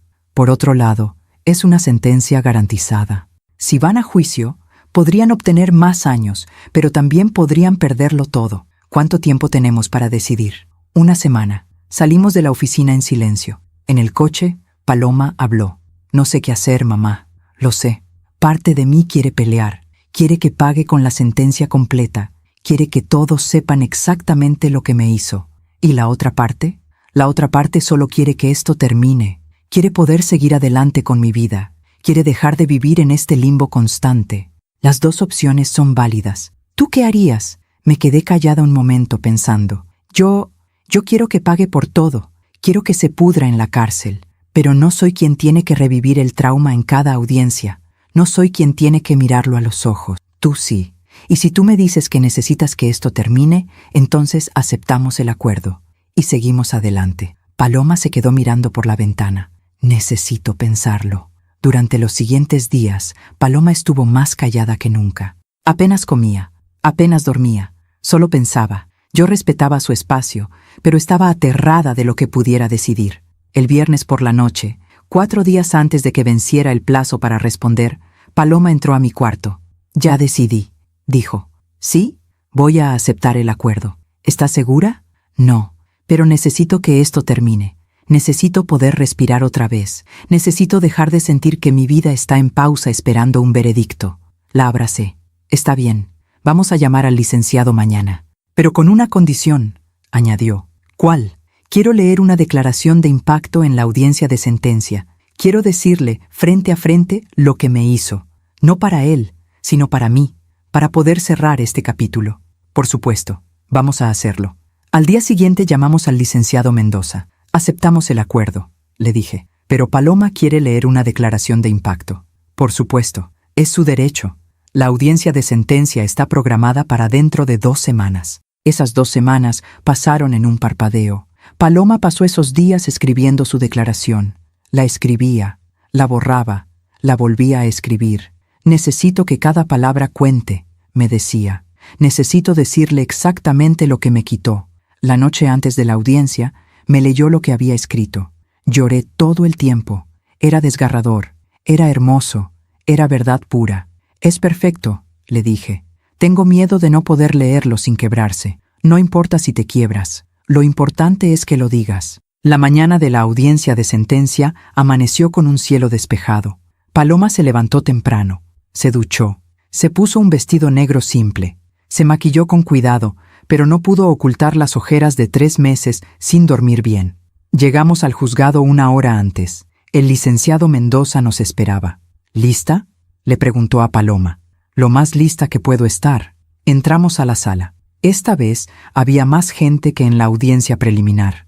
Algunos periodistas, familiares de ambos lados. Vi a los padres de Tomás sentados del otro lado. Me miraron con odio, como si yo fuera la culpable de que su hijo fuera un abusador. Tomás entró esposado. Se veía mejor que la última vez. Había recuperado algo de peso. Ya no tenía esas ojeras profundas. El tratamiento en el hospital psiquiátrico le había caído bien.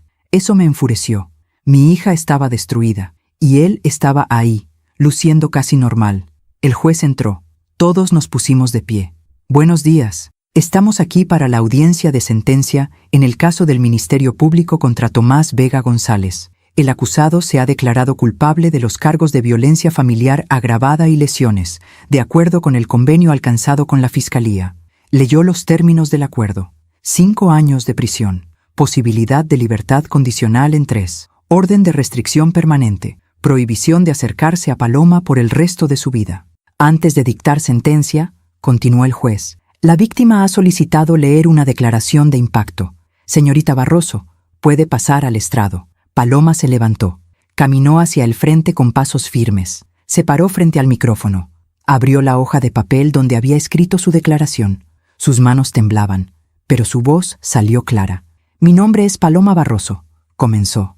Y durante 4 años fui víctima de violencia doméstica a manos del hombre que hoy está sentado frente a mí. Levantó la vista. Miró directamente a Tomás. Cuando te conocí, pensé que eras el hombre de mis sueños. Eras encantador, atento, cariñoso. Me hacías sentir especial. Pero poco a poco, esa persona desapareció. Y en su lugar quedó alguien que controlaba cada aspecto de mi vida. Su voz se quebró un poco, pero continuó. Me quitaste mis amistades, me quitaste mi confianza, me quitaste la capacidad de tomar mis propias decisiones sin sentir miedo. Y cuando finalmente reuní el valor para decirte que quería el divorcio, me quitaste mi libertad. Una lágrima rodó por su mejilla. Me drogaste, me ataste, me encerraste en la oscuridad durante 5 días.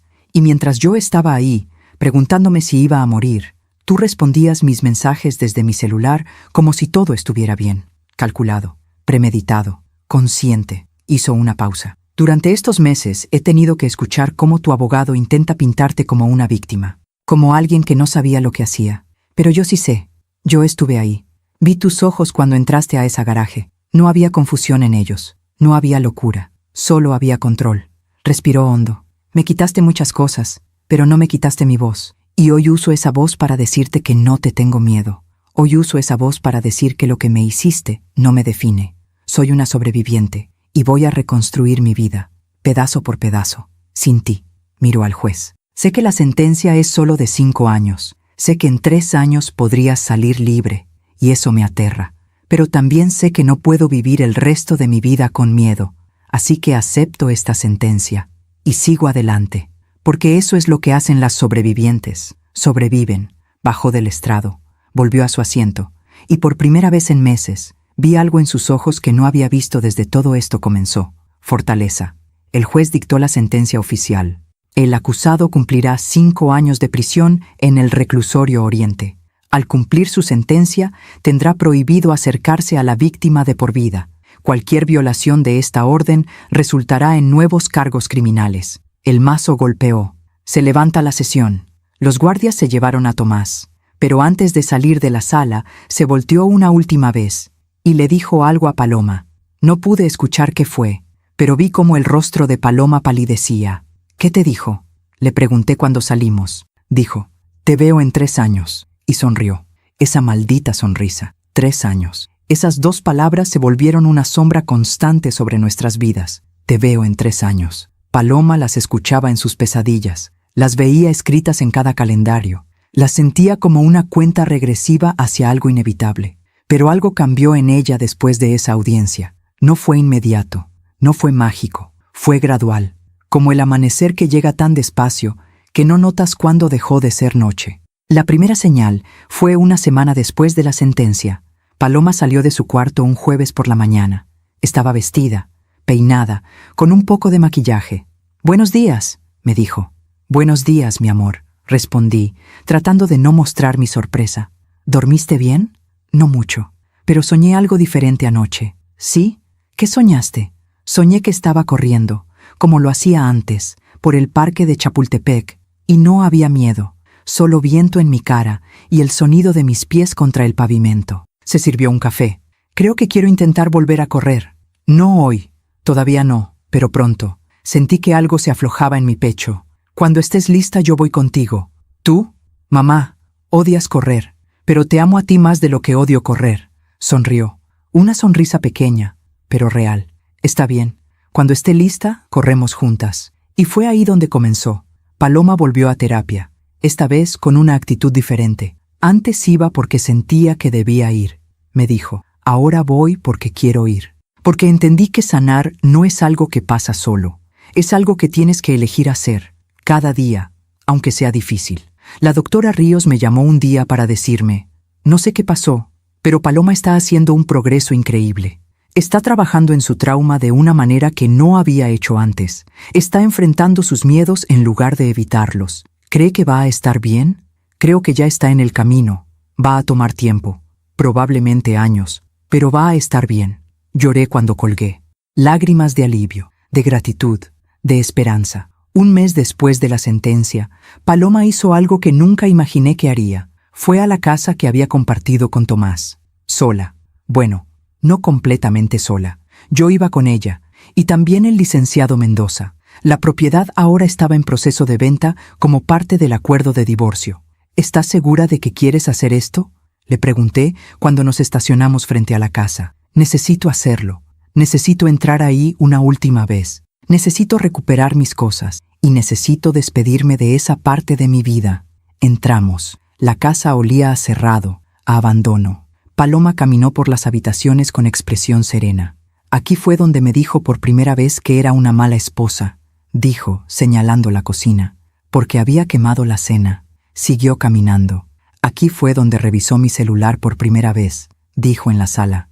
Dijo que solo quería ver una foto, pero después vi que había leído todos mis mensajes. Subimos las escaleras. Y aquí fue donde me empujó por primera vez, dijo frente a la recámara. Fue apenas un empujón. Me dijo que había sido accidente. Y yo le creí. Abrió la puerta de la recámara. Entró. Se quedó parada en el centro de la habitación, mirando a su alrededor. ¿Sabes qué es lo más triste, mamá? Que en este cuarto también hubo momentos buenos. O al menos, momentos que yo pensé que eran buenos. Mañanas donde despertábamos abrazados. Noches donde me decía que me amaba.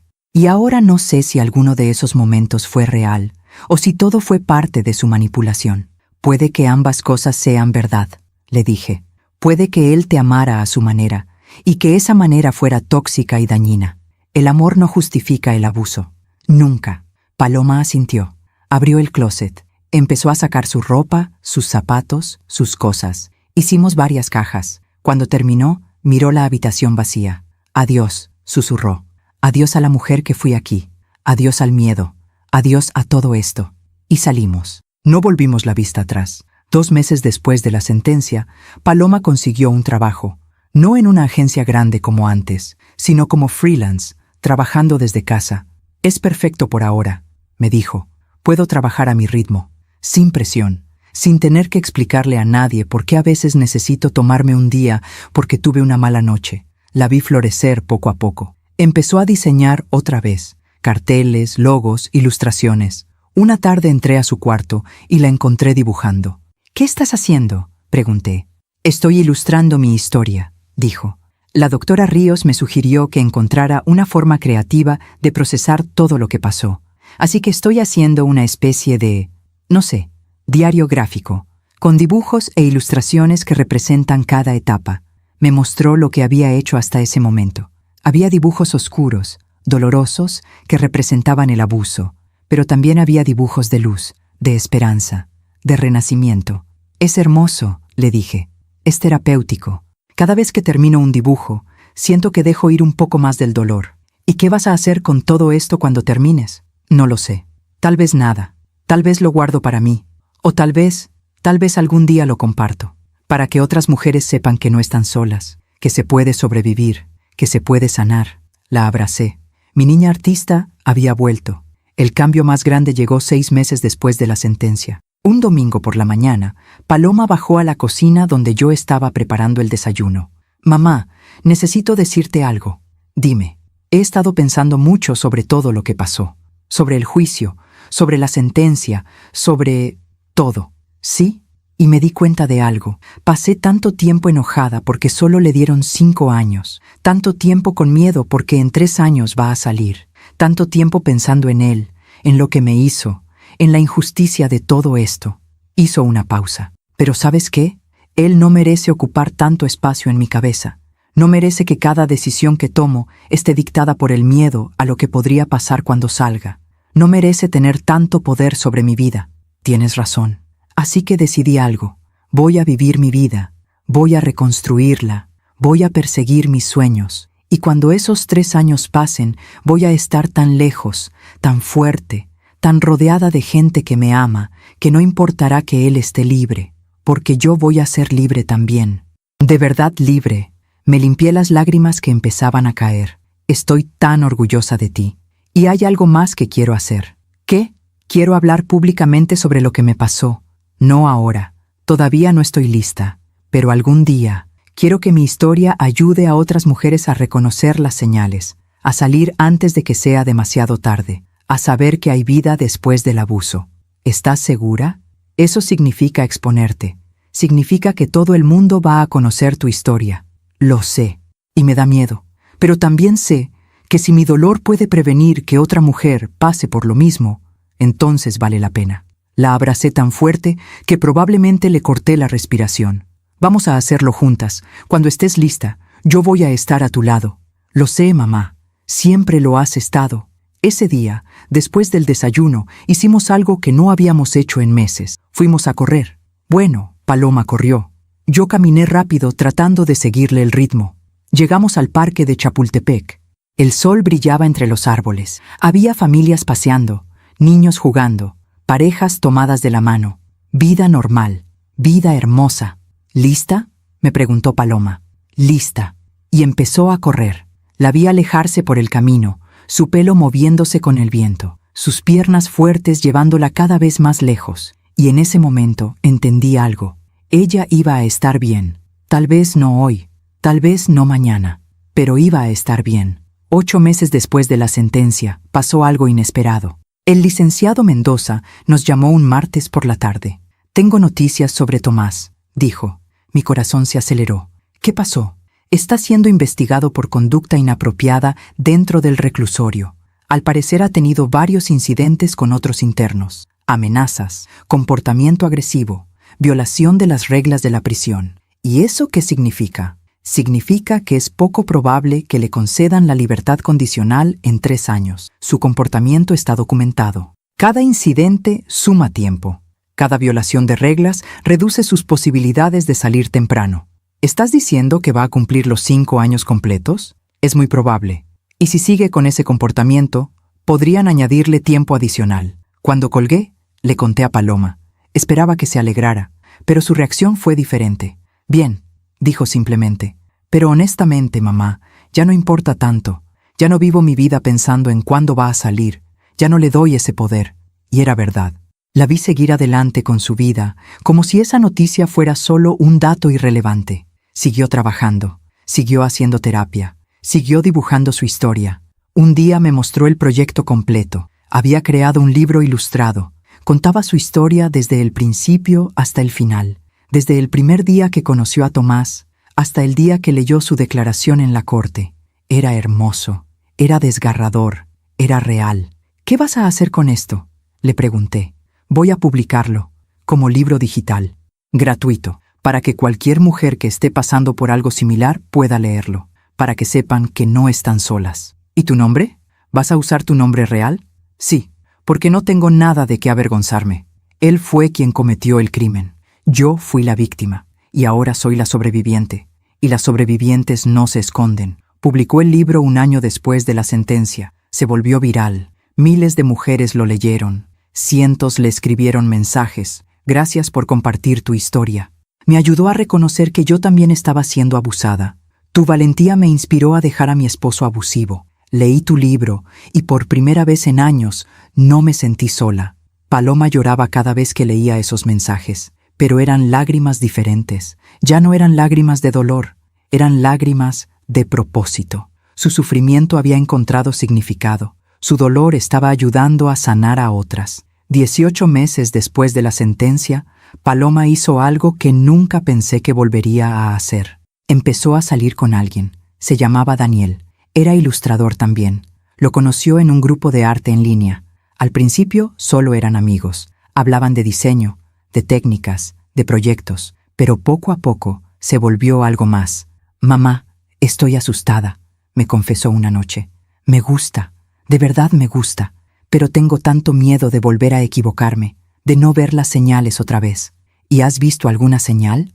«No, es lo opuesto a Tomás. Es paciente, es amable, respeta mis límites. Entiende que tengo trauma, no presiona, no controla, no cela. Entonces dale una oportunidad, pero ve despacio y confía en tu instinto. Ahora sabes qué buscar, ahora sabes cuáles son las señales de alarma. ¿Y si me lastima? Entonces vas a sobrevivir otra vez, porque eso es lo que haces. Sobrevives, y yo voy a estar aquí para ayudarte». Le presenté a Daniel 3 meses después de que empezaran a salir. Era un hombre tranquilo, de voz suave, con ojos amables. Durante la cena, le pregunté directamente: «Daniel, mi hija ha pasado por cosas muy difíciles. ¿Estás preparado para eso? ¿Para las noches difíciles? ¿Para los días donde el trauma la alcanza? ¿Para todo lo que implica amar a alguien que está sanando?» Él me miró directo a los ojos. «Señora Barroso, no pretendo curarla, no pretendo salvarla. Paloma ya se salvó a sí misma. Yo solo quiero acompañarla. Quiero ser alguien en quien pueda confiar. Quiero darle el espacio y el amor que merece. Y voy a ir al ritmo que ella necesite». Asentí. «Está bien, pero si alguna vez la lastimas, no voy a hacerlo. Pero si lo hago, usted tiene permiso de venir a buscarme», como lo hizo con él. Y sonrió. Me cayó bien. 2 años después de la sentencia, Paloma y yo fuimos a un café en la tarde. Estábamos tomando capuchino y comiendo pan dulce cuando ella dijo: «Mamá, nunca te di las gracias. ¿Por qué? por no haberme dejado, por haber confiado en tu instinto ese día, por haber ido a buscarme cuando algo dentro de ti te dijo que algo estaba mal. Si no hubiera sido... No terminó la frase. No pienses en eso. Pero es verdad, me salvaste la vida. Literalmente. Hice lo que cualquier madre haría. No, no cualquier madre. Muchas madres hubieran creído la historia de que estaba de viaje. Muchas madres no habrían persistido. Muchas madres no habrían confiado en su instinto. Pero tú sí. Y por eso estoy viva. Por eso estoy aquí. Por eso pude sanar. Me tomó la mano. Así que gracias. Gracias por ser la madre que eres. Gracias por nunca rendirte conmigo. Gracias por amarme incluso cuando yo no podía amarme a mí misma. Lloré ahí mismo, en medio del café. No tienes que agradecerme por amarte. Eso nunca va a cambiar. Lo sé, pero igual quería decirlo. Nos quedamos en silencio un rato, tomadas de la mano, sabiendo que habíamos sobrevivido juntas a lo peor, y que lo que venía, lo que fuera que viniera, también lo enfrentaríamos juntas. Porque eso es lo que hacen las madres y las hijas que han pasado por el infierno. Se sostienen, se cuidan, y nunca, nunca se sueltan. 3 años pasaron más rápido de lo que imaginé. Paloma ya no vivía conmigo. Se había mudado a un departamento pequeño con Daniel. Estaban comprometidos. La boda se planeaba para el próximo verano. Mi hija había reconstruido su vida completamente. Tenía un estudio de diseño propio. Su libro ilustrado había ayudado a cientos de mujeres. Daba conferencias en universidades sobre violencia doméstica. Sonreía, reía, vivía. Era como ver un milagro en cámara lenta. Y entonces llegó la llamada. Era un viernes por la tarde. Yo estaba en la cocina preparando la cena cuando sonó el teléfono. Señora Barroso, habla el licenciado Morales, de la Fiscalía. Buenas tardes, licenciado. Le llamo para informarle que Tomás Vega será liberado la próxima semana. Cumplió su sentencia completa. 5 años. Mi corazón se detuvo. ¿La próxima semana? Sí, el martes. Quería que usted y Paloma estuvieran informadas. La orden de restricción sigue vigente, por supuesto. Él no puede acercarse a ella bajo ninguna circunstancia. Si lo hace, puede llamar a la policía inmediatamente. Entiendo. Gracias por avisar. Colgué y me quedé parada en la cocina, procesando. 5 años. Habían pasado 5 años desde ese día horrible en la garaje. Y ahora él iba a salir libre. Llamé a Paloma. Hola, mamá. ¿Todo bien? Mi amor, necesito decirte algo. Tomás sale la próxima semana. Hubo un silencio largo del otro lado. Ya sabía que iba a pasar pronto, dijo finalmente. Está bien, estoy preparada. ¿Estás segura? Sí. Ya no me da miedo, mamá. Ya no tiene poder sobre mí. Y era verdad. Escuchaba su voz tranquila, segura. Mi niña realmente había sanado. El martes siguiente, Tomás Vega salió del reclusorio Oriente. No fui a verlo, ni Paloma tampoco. Pero los días siguientes empecé a escuchar cosas. Mi hermano Luis me llamó 3 días después. Amelia, ¿te enteraste? ¿De qué? De Tomás. Está en todos los grupos de vecinos de redes sociales. Intentó conseguir trabajo en varias empresas, pero cuando buscan su nombre en Internet, lo primero que aparece es el libro de Paloma, su historia, los artículos sobre el caso. Y nadie lo quiere contratar. Dicen que es un riesgo, que no pueden tener a alguien con ese historial trabajando con ellos. Me quedé callada, procesando esa información. También intentó rentar un departamento, continuó Luis, pero los caseros se niegan. Dicen que no quieren problemas en sus edificios. ¿Cómo sabes todo esto? Porque su mamá anda diciéndolo por todo el vecindario. Dice que Paloma lo está destruyendo, que su hijo ya pagó su condena y que no es justo que siga siendo castigado. Él se destruyó solo, dije. Paloma solo contó la verdad.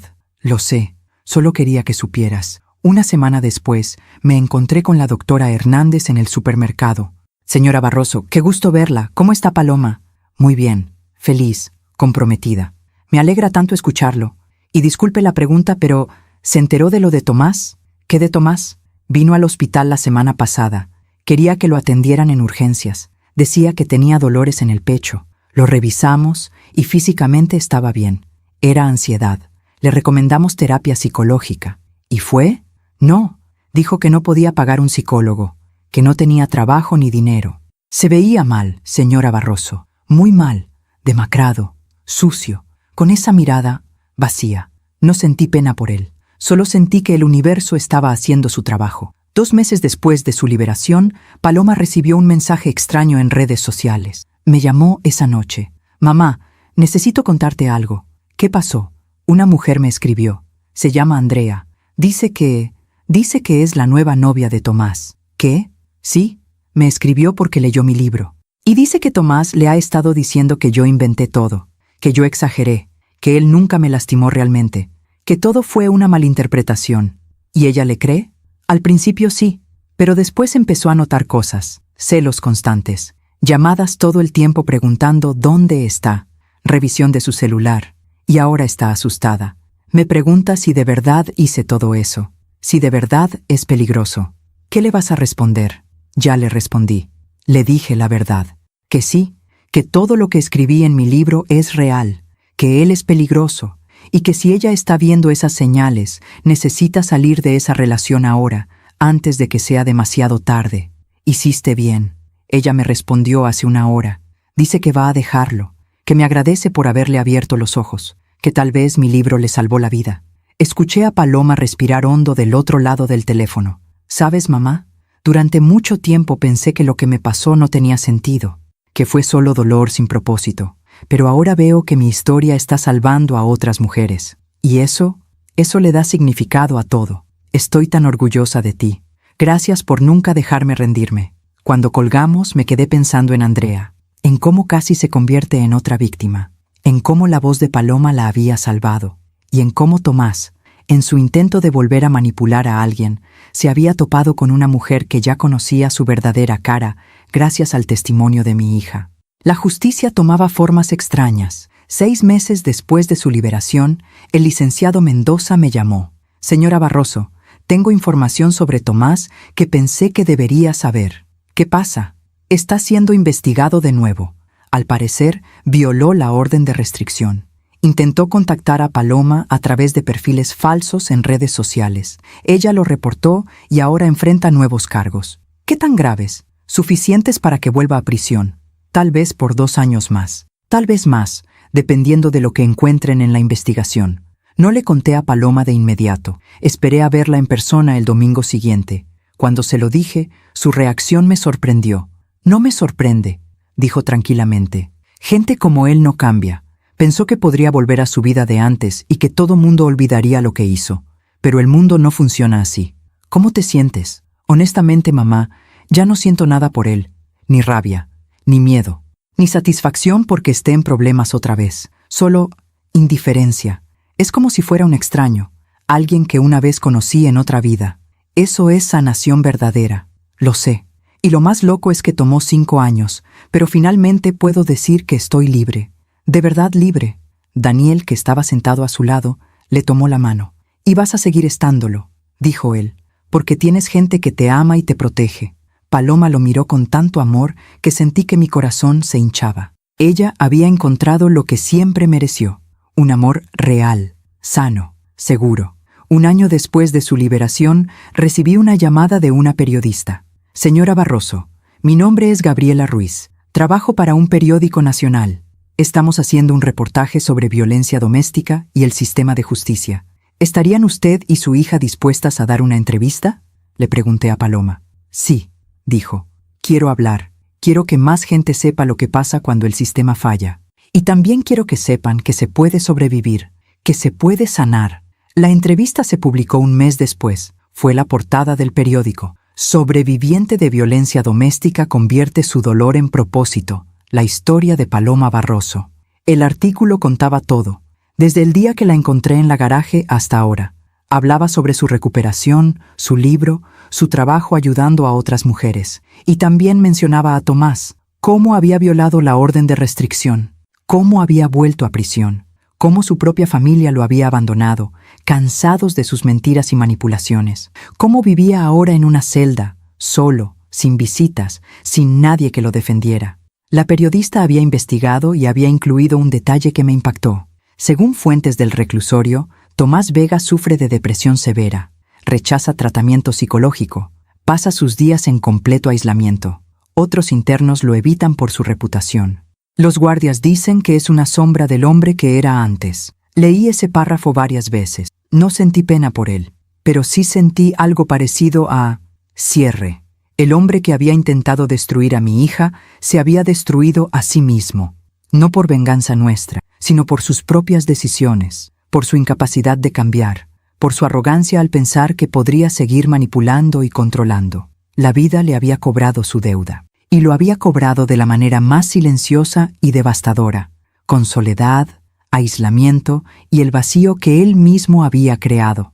La boda de Paloma fue en junio, una ceremonia pequeña, íntima, en un jardín lleno de flores. Cuando caminó hacia el altar, con su vestido blanco y una sonrisa radiante, lloré. Lloré por todo lo que había pasado para llegar a ese momento.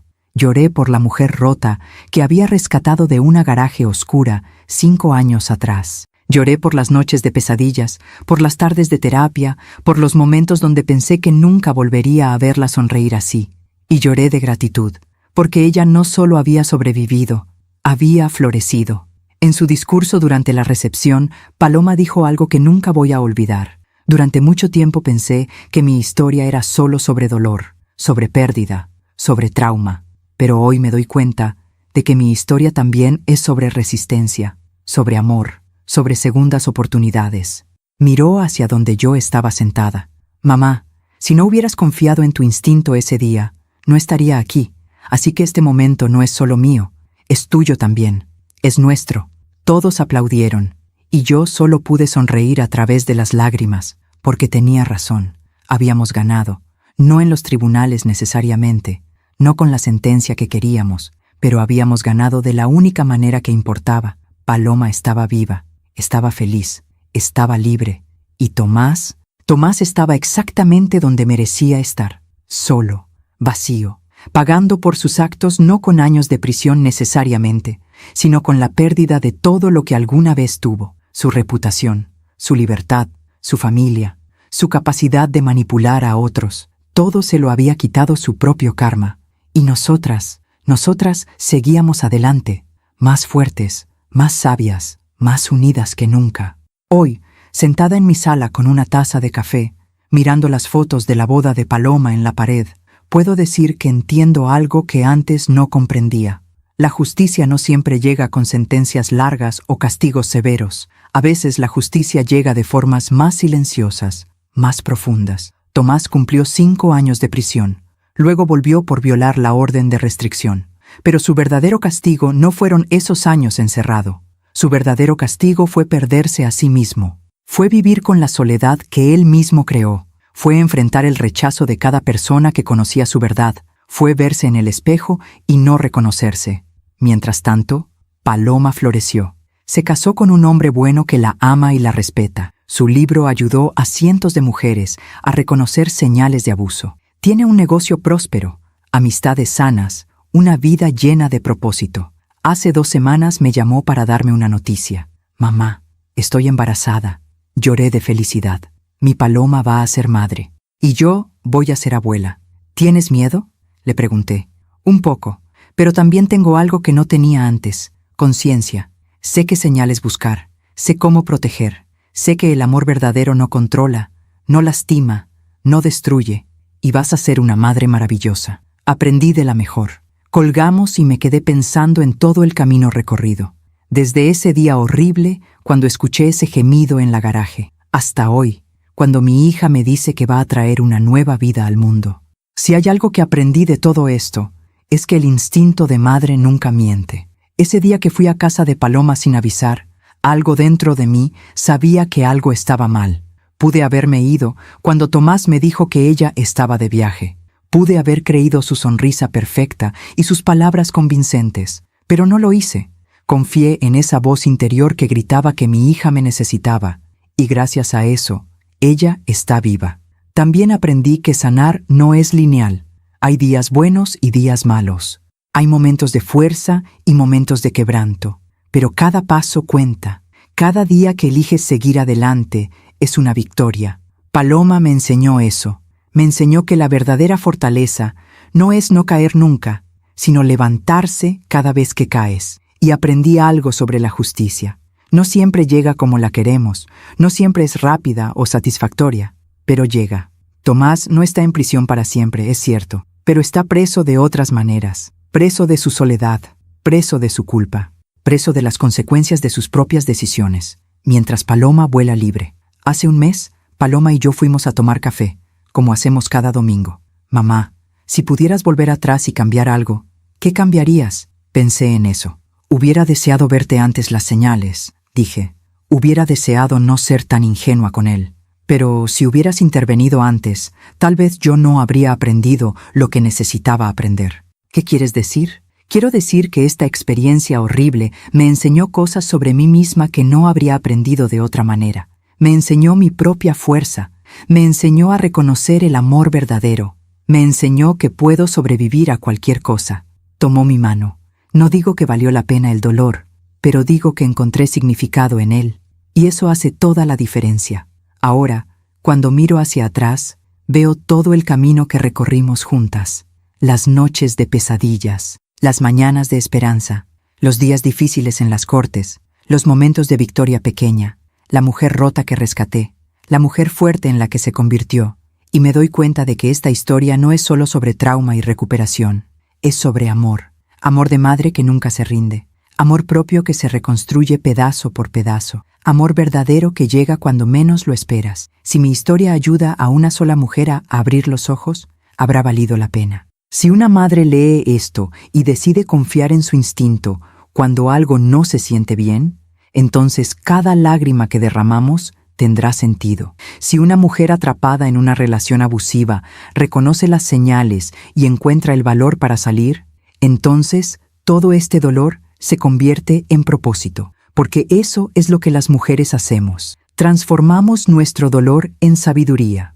transformamos nuestras heridas en lecciones, transformamos nuestra supervivencia en esperanza para otras. Paloma está bien ahora, más que bien, está floreciendo, y yo también, porque juntas aprendimos que el amor verdadero no lastima, que la fortaleza viene en muchas formas, que confiar en nuestro instinto puede salvarnos la vida, y que no importa cuán oscura sea la noche, siempre, siempre llega el amanecer. Gracias por escucharme hasta el final. Si esta historia tocó tu corazón, compártela con alguien que amas. A veces, una historia así puede cambiar todo un día, o una vida entera. Que Dios te bendiga. Y recuerda, si algo dentro de ti te dice que alguien que amas está en peligro, confía en ese instinto, porque el amor de madre, el amor verdadero, siempre sabe, siempre.